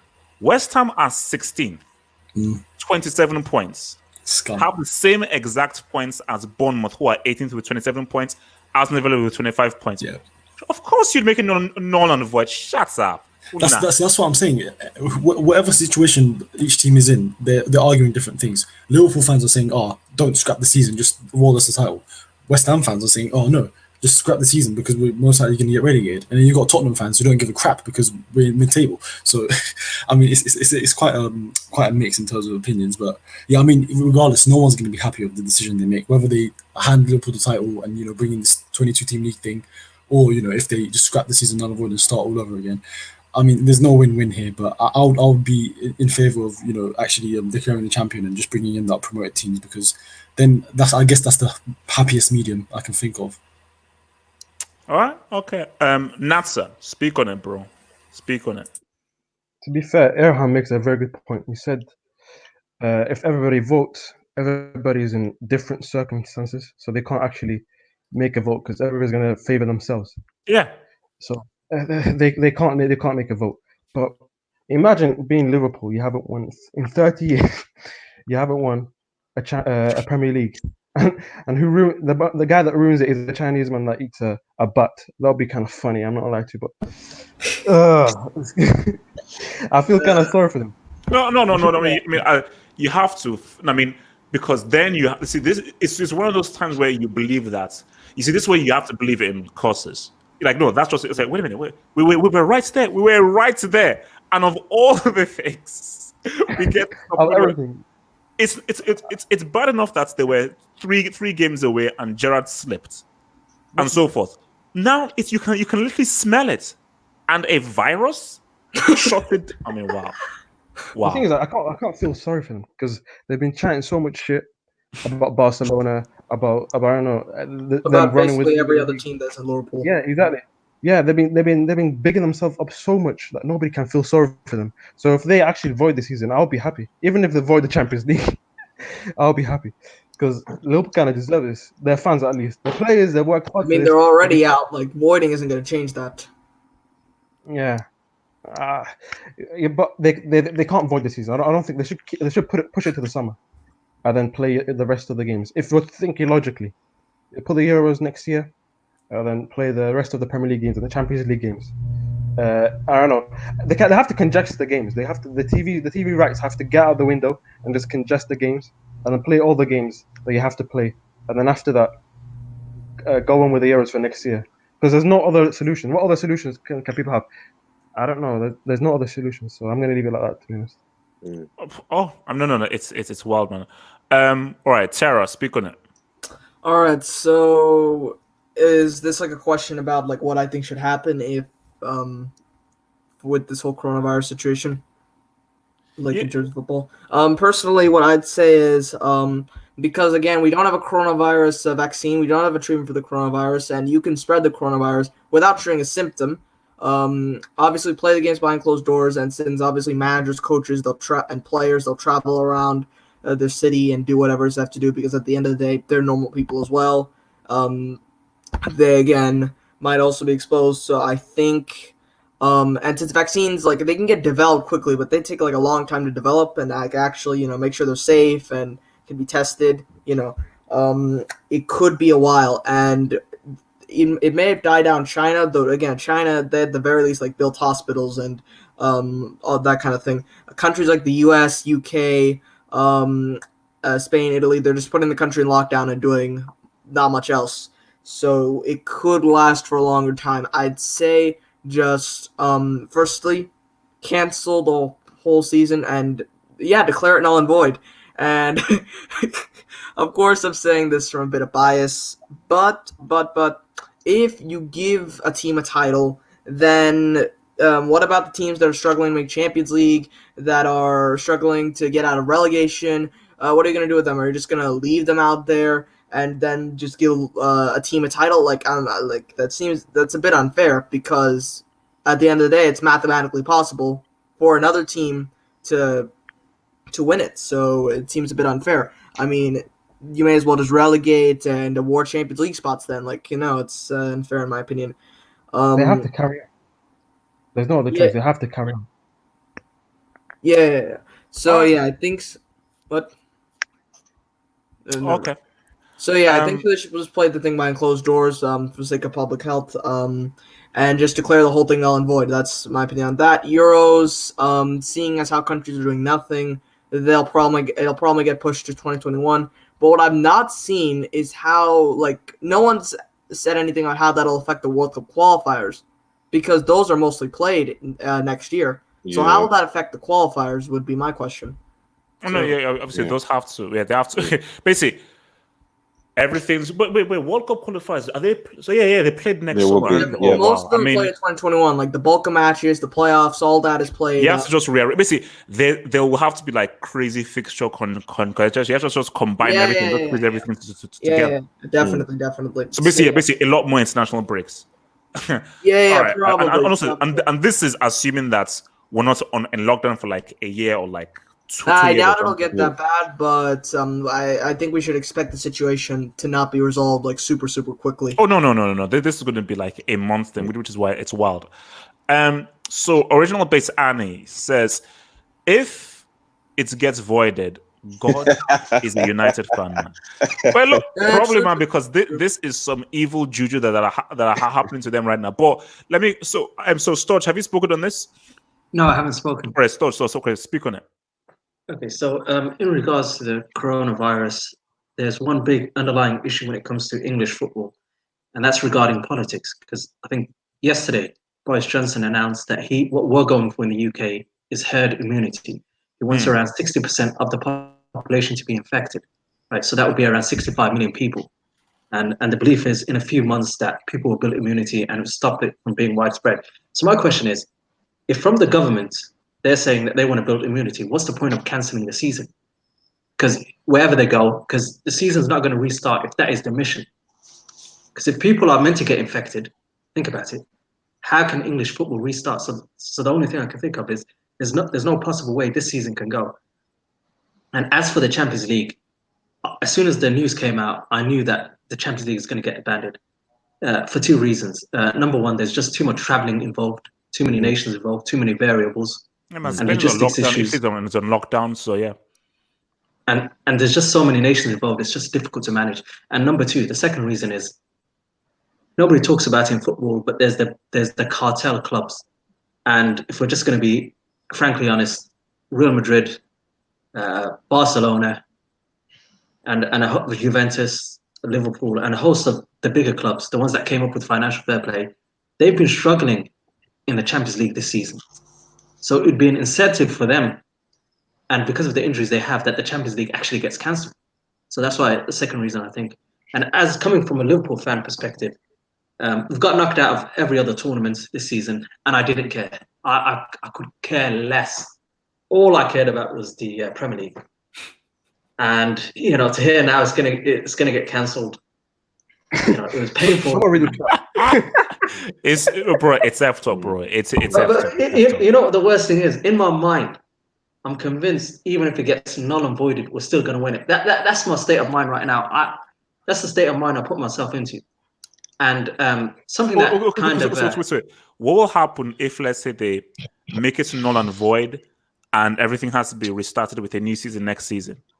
Well, I heard two theories. If it's made null and void, because teams also need to get promoted, they're going to make it 22 teams in the Premier League next season.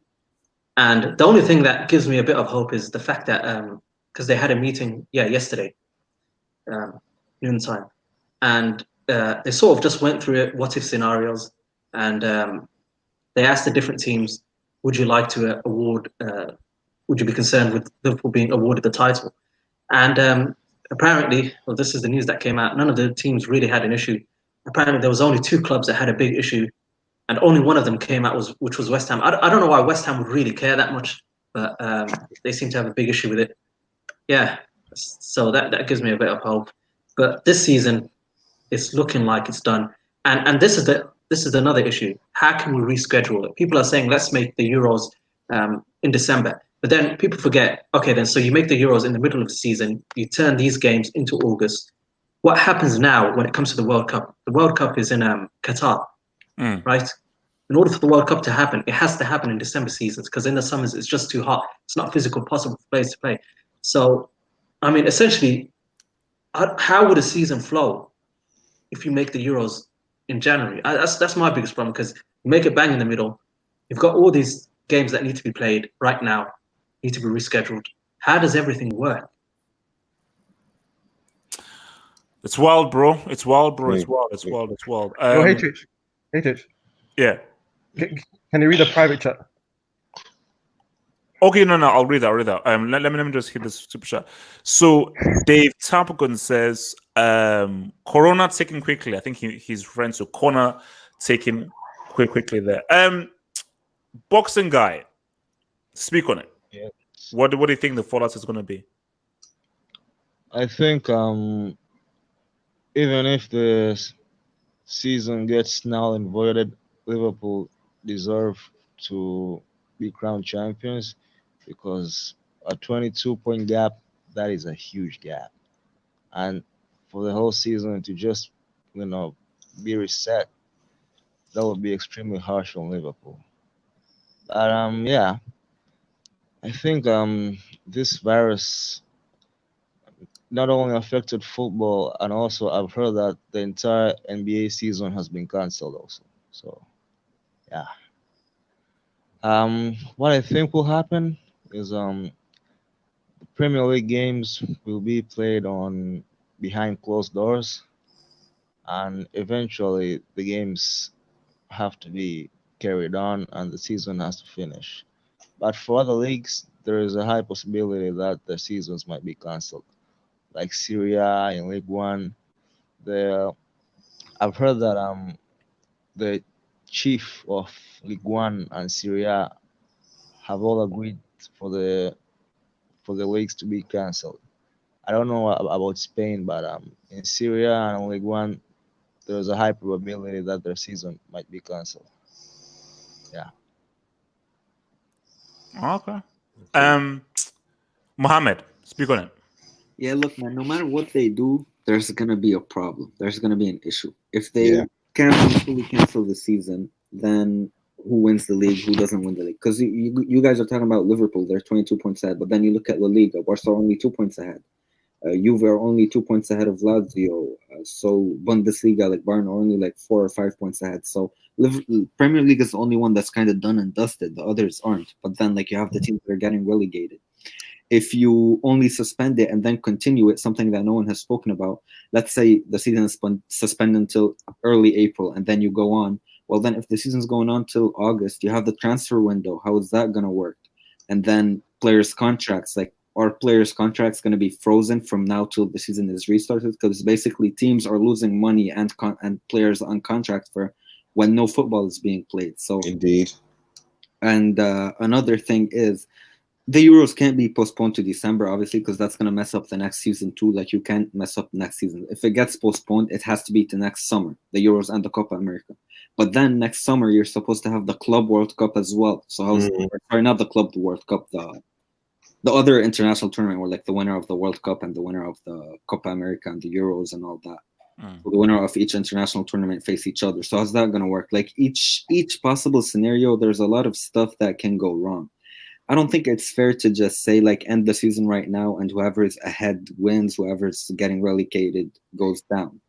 So because like you never know. Like as I said, most of the other leagues are still really tight. In the Premier League, the relegation zone is still really tight. Like really the only thing that's set in stone is Liverpool winning the league. Everything else is up in the air. So yeah, I don't think you can just stop the season right now. I think the best thing to do, in my opinion, would be to freeze the players' contracts from now until like when they restart the season. Restart the season when they're ready. So let's say like April or whatever.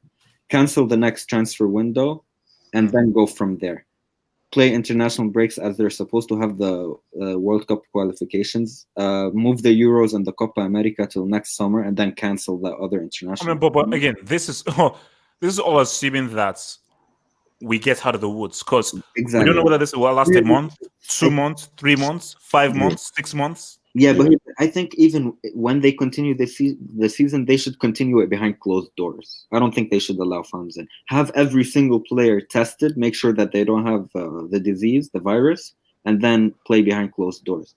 And here in Canada, I live in Canada, so there's a vaccination being tested in Saskatchewan, and apparently they're already testing it on humans.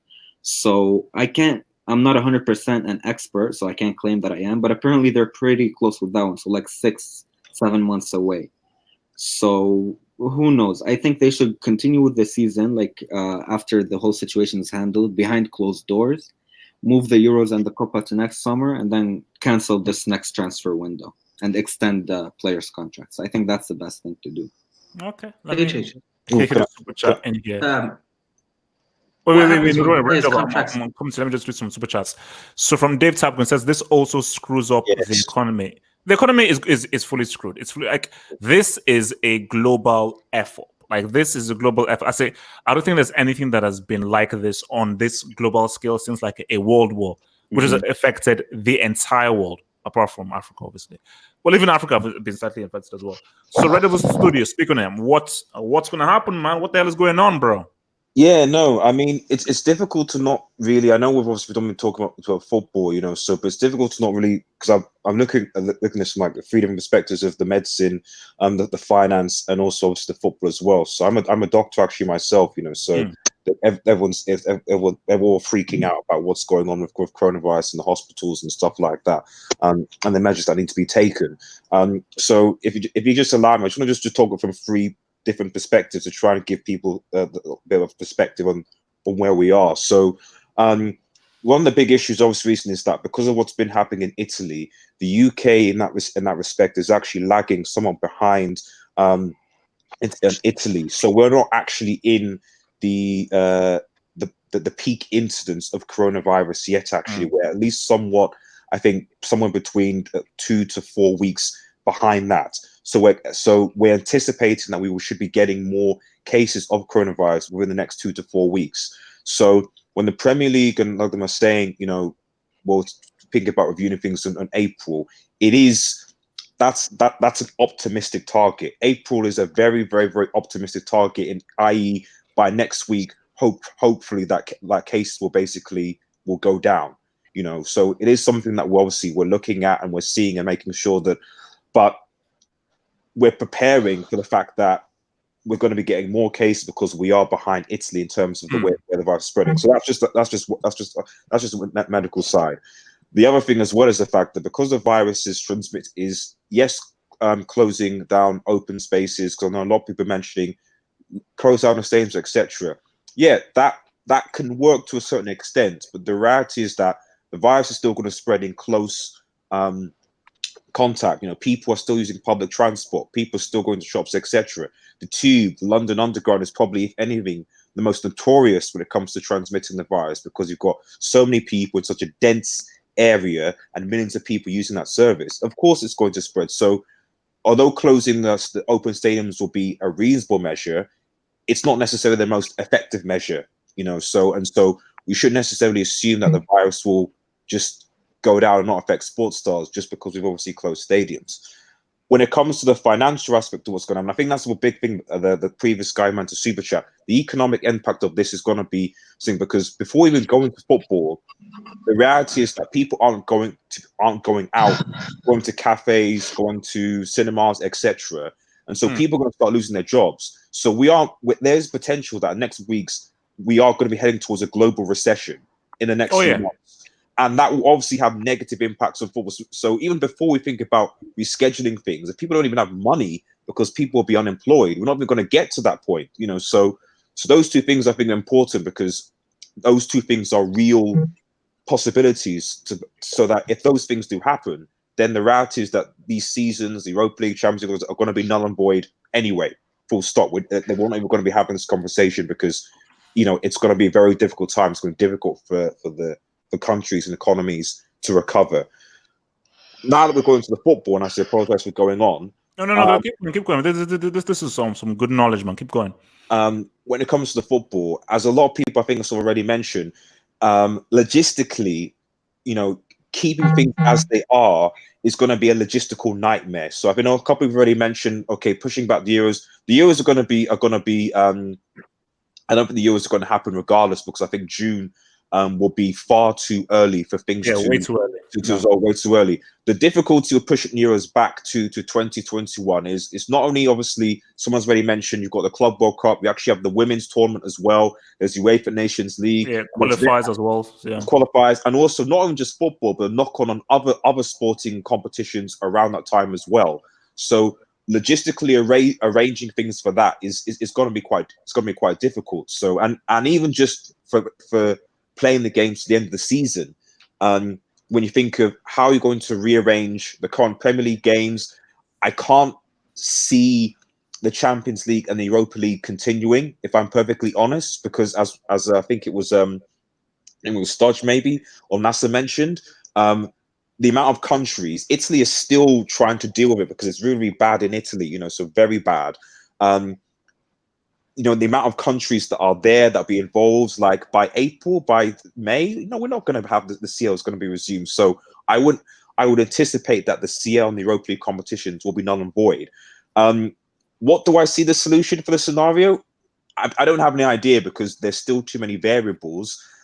I think no, because it's hard to think of a solution, because we don't have a time scale as to how bad this thing will get, the extensiveness of the guests, and whether we're going to go to a lockdown. So without that time scale of how much do we need to be on lockdown, how much do we have to avoid other people, it's hard to come up with a solution without a timetable.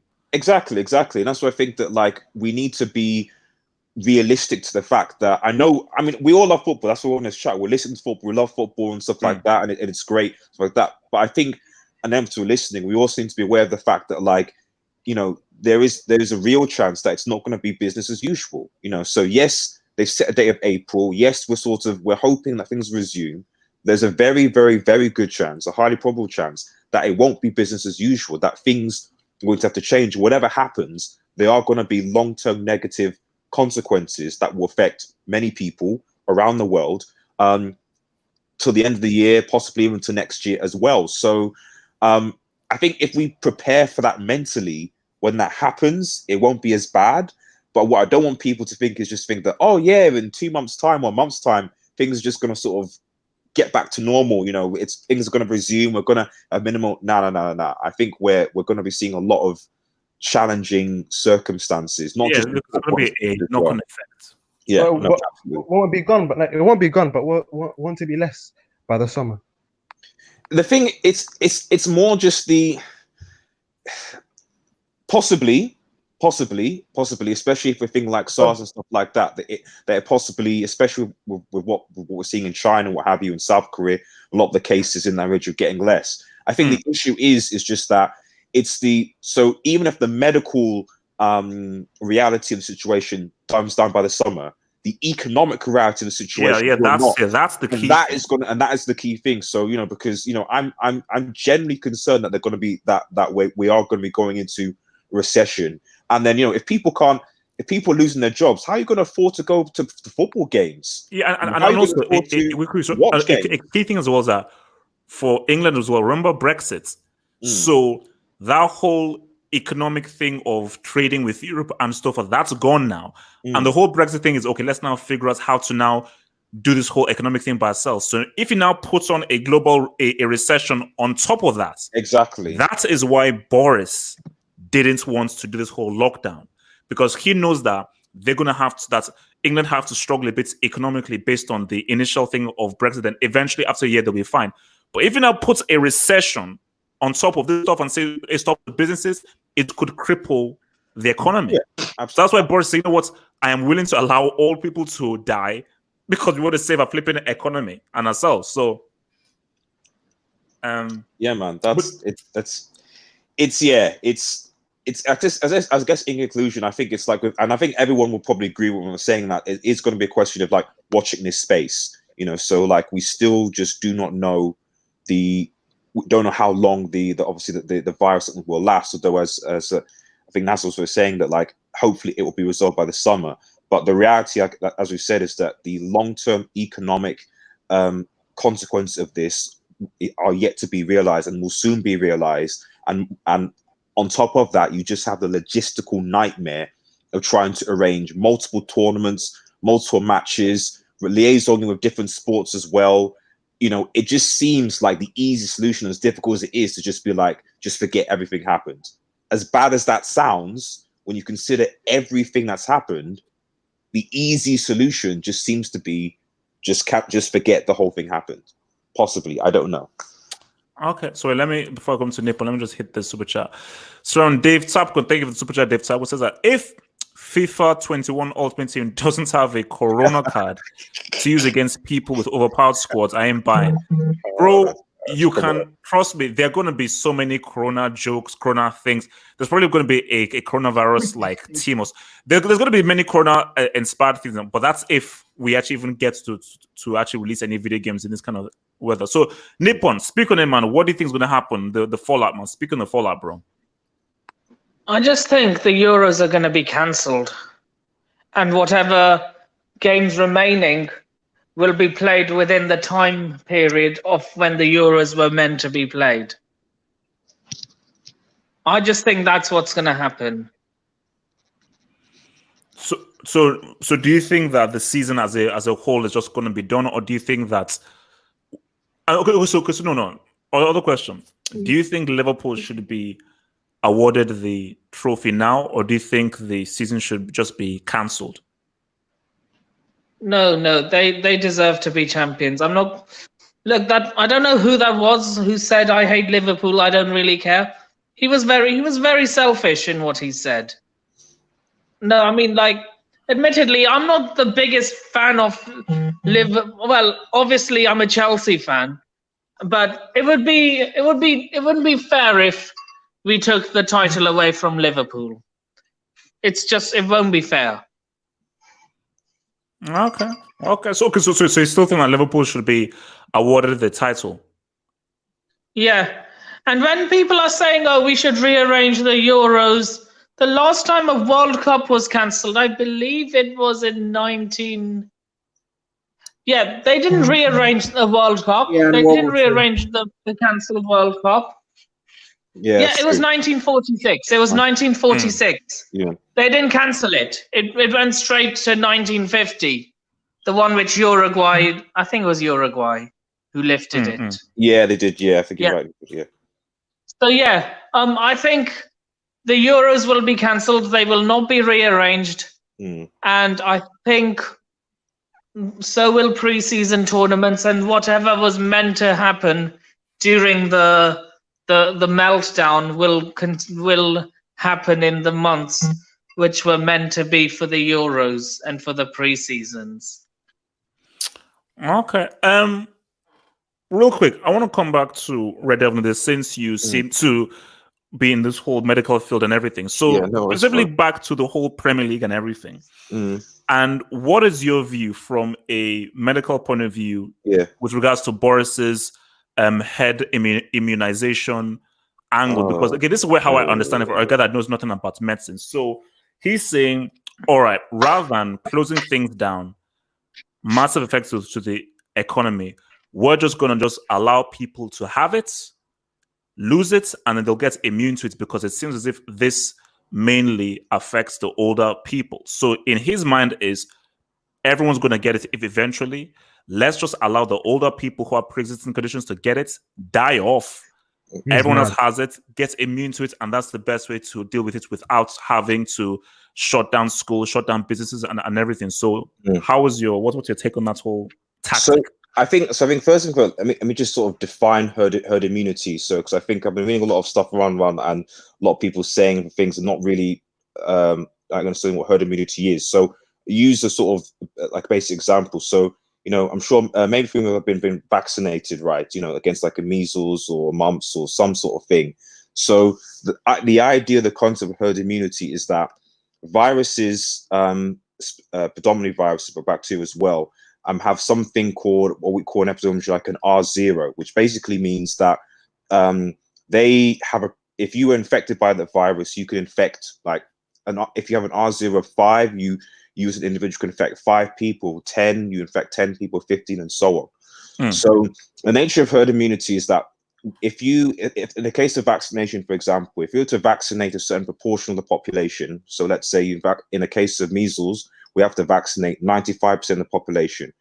If you get 95% of the population vaccinated, essentially the virus will not have any hosts to infect because it needs a certain amount of hosts to be able to propagate. And so as a result, the virus will die. So that's how basically viruses die, get extinguished, because there's enough herd immunity because people are immune from the virus that it can't invade any more hosts, and so it eventually dies out.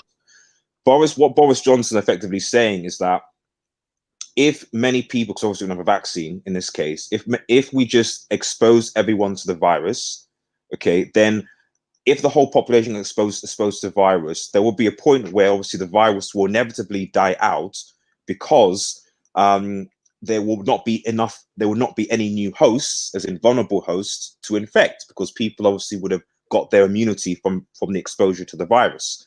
Now, the controversial thing about that obviously is that, that in the terms of our society, there's obviously a lot of vulnerable people in a society. So obviously, yes, if you expose the virus to a 95-year-old person with respiratory problems, etc., there's a very good chance that they will die.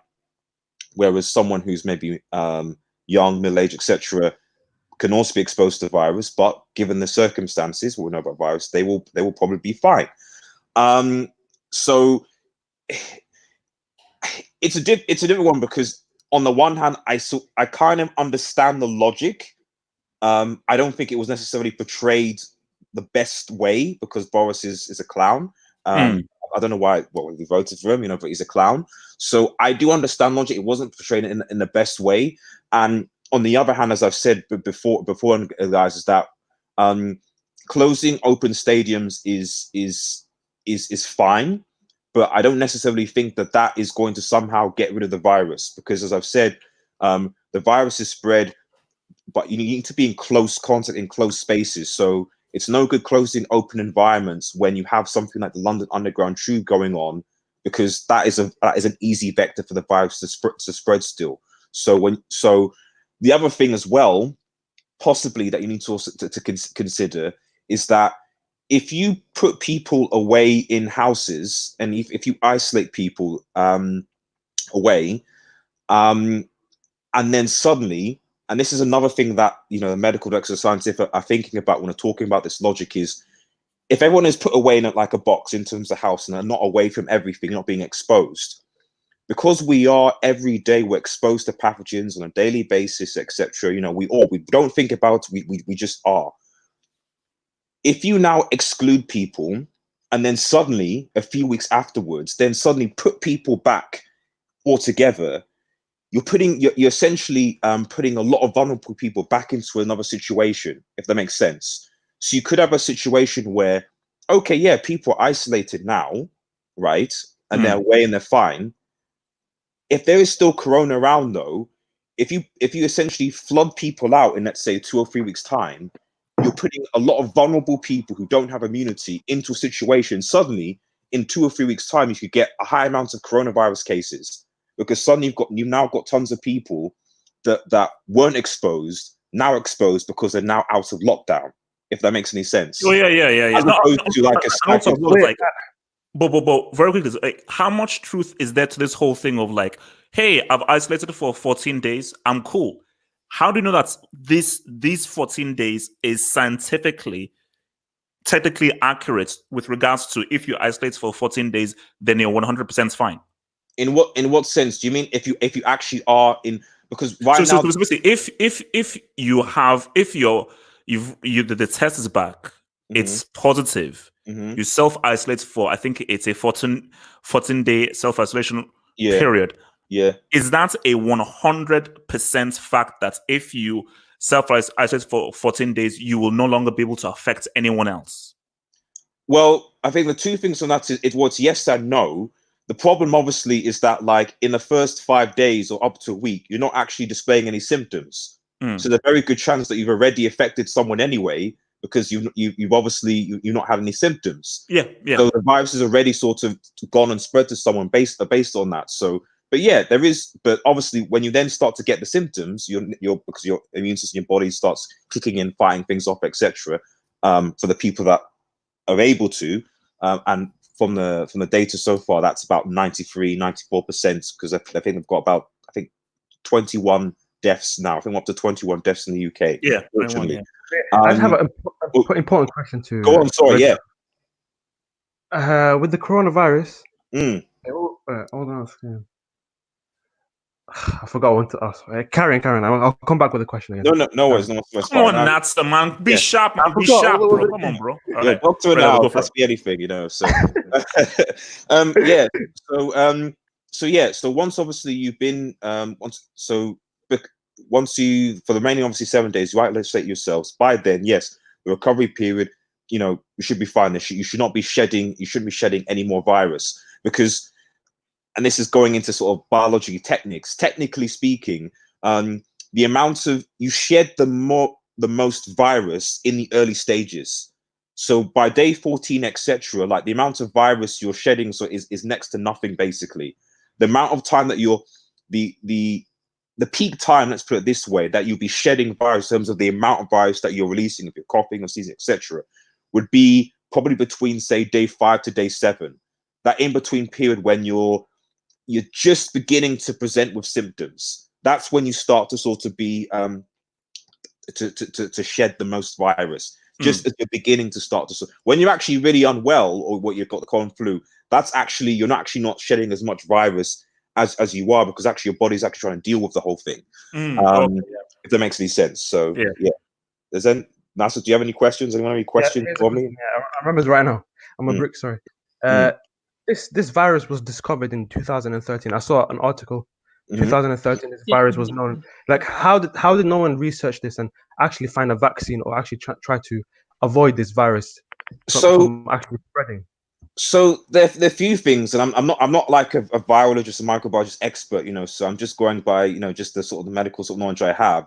So coronavirus, it's. The CV19 is obviously more accurate, because coronavirus is like a family of viruses. They're divided into like I think 4 or 5 different subtypes.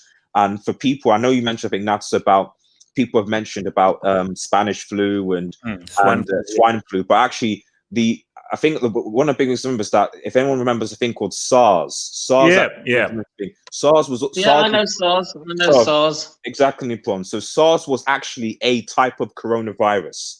Okay, SARS just stands for just severe acute respiratory syndrome, but the virus that actually caused it was actually a type of coronavirus. I think it was like a Delta coronavirus or Beta, I can't remember, that came from animals. So in that sense, coronavirus or CVD-19, which we have, is similar to that in terms of the fact that we believe it's come from animals, bats, Wuhan, etc., coming in obviously into thing. And the difficulty, obviously, with these types of viruses, especially viruses that we believe come from animals, so zoonotic transfers, is because they mutate. They change. They're not stable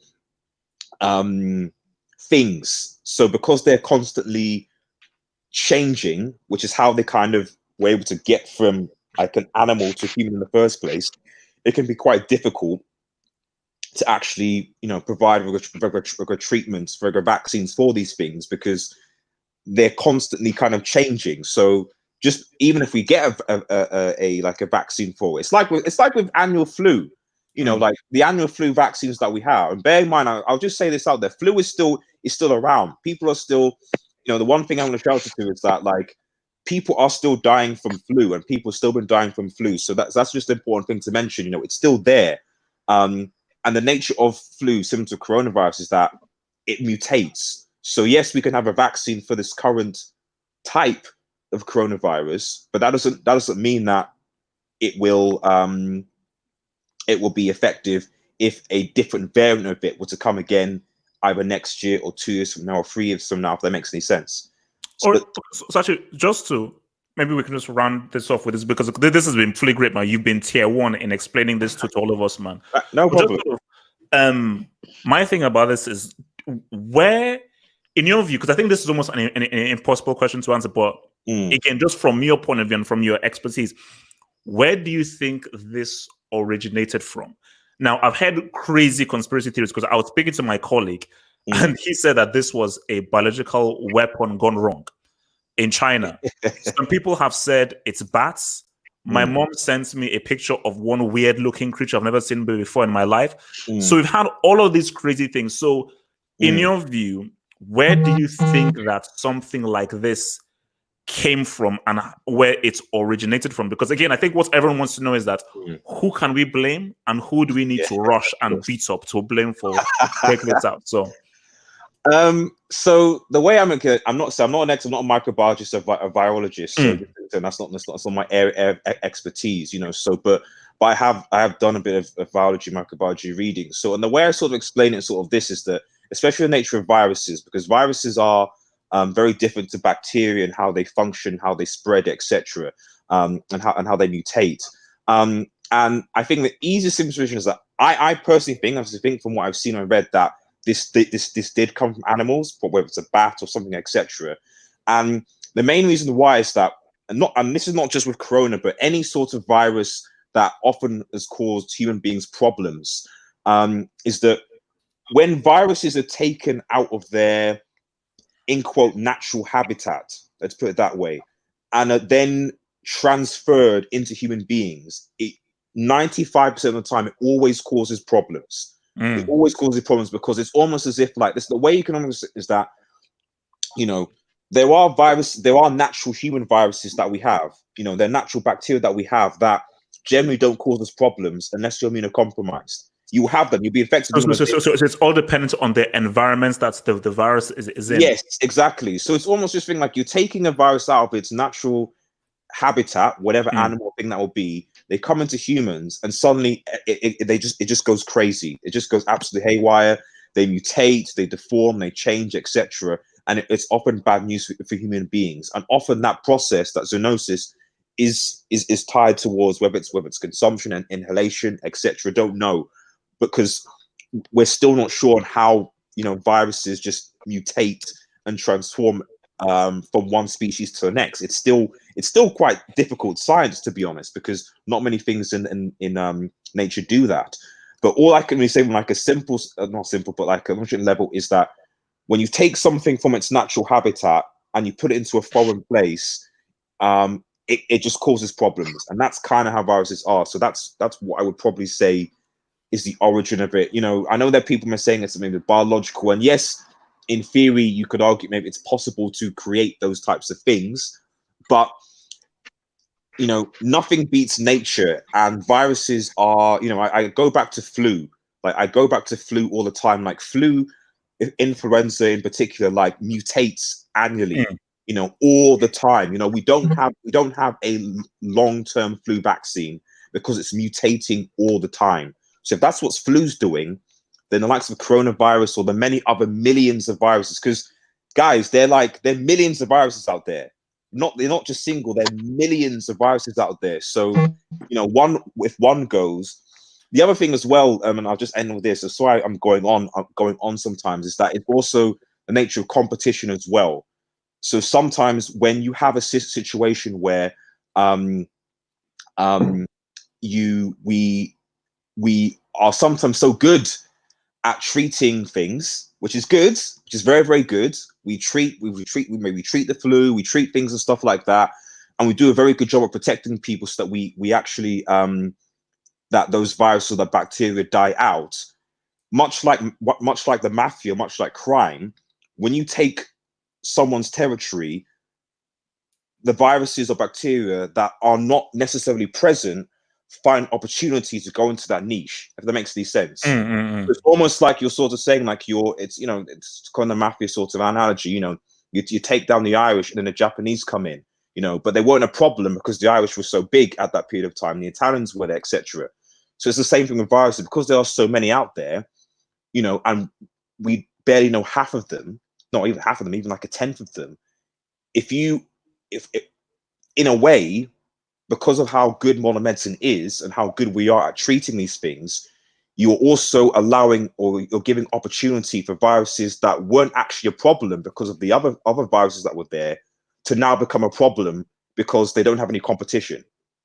Does that make sense? And that's another why the virus was able to sort of come out.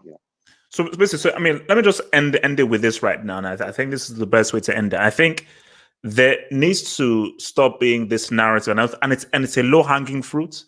And there needs to be this narrative with the fact of, oh my gosh, China, let's hate China. Let's be racist to Chinese people. China people are so messed up. The people who you'd be pissed off with is the Wuhan government who tried to suppress the whistleblowers. Because this happened really early. And there were whistleblowers who warned people to say, wait, this thing is happening and it could spread. But the Wuhan governments tried to suppress the whistleblowers because they didn't want to feel as if they were out of control with what was happening. Because with something like this, the earlier you know, the quicker you can nip it into the body and how you can limit it. So you have to also shout out the whistleblowers who fought through the government and got the information out of there. I was going to shout out a lot of the Chinese experts who've now gone to Italy and are now taking their expertise to help those guys in Rome to try and battle this as well. So again, you have to sort of be a bit more savvy and a bit more rounded with regards to looking and viewing things rather than viewing things in a binary way of, oh, this is good, this is bad, this is good, this is bad. But guys, that's been swell.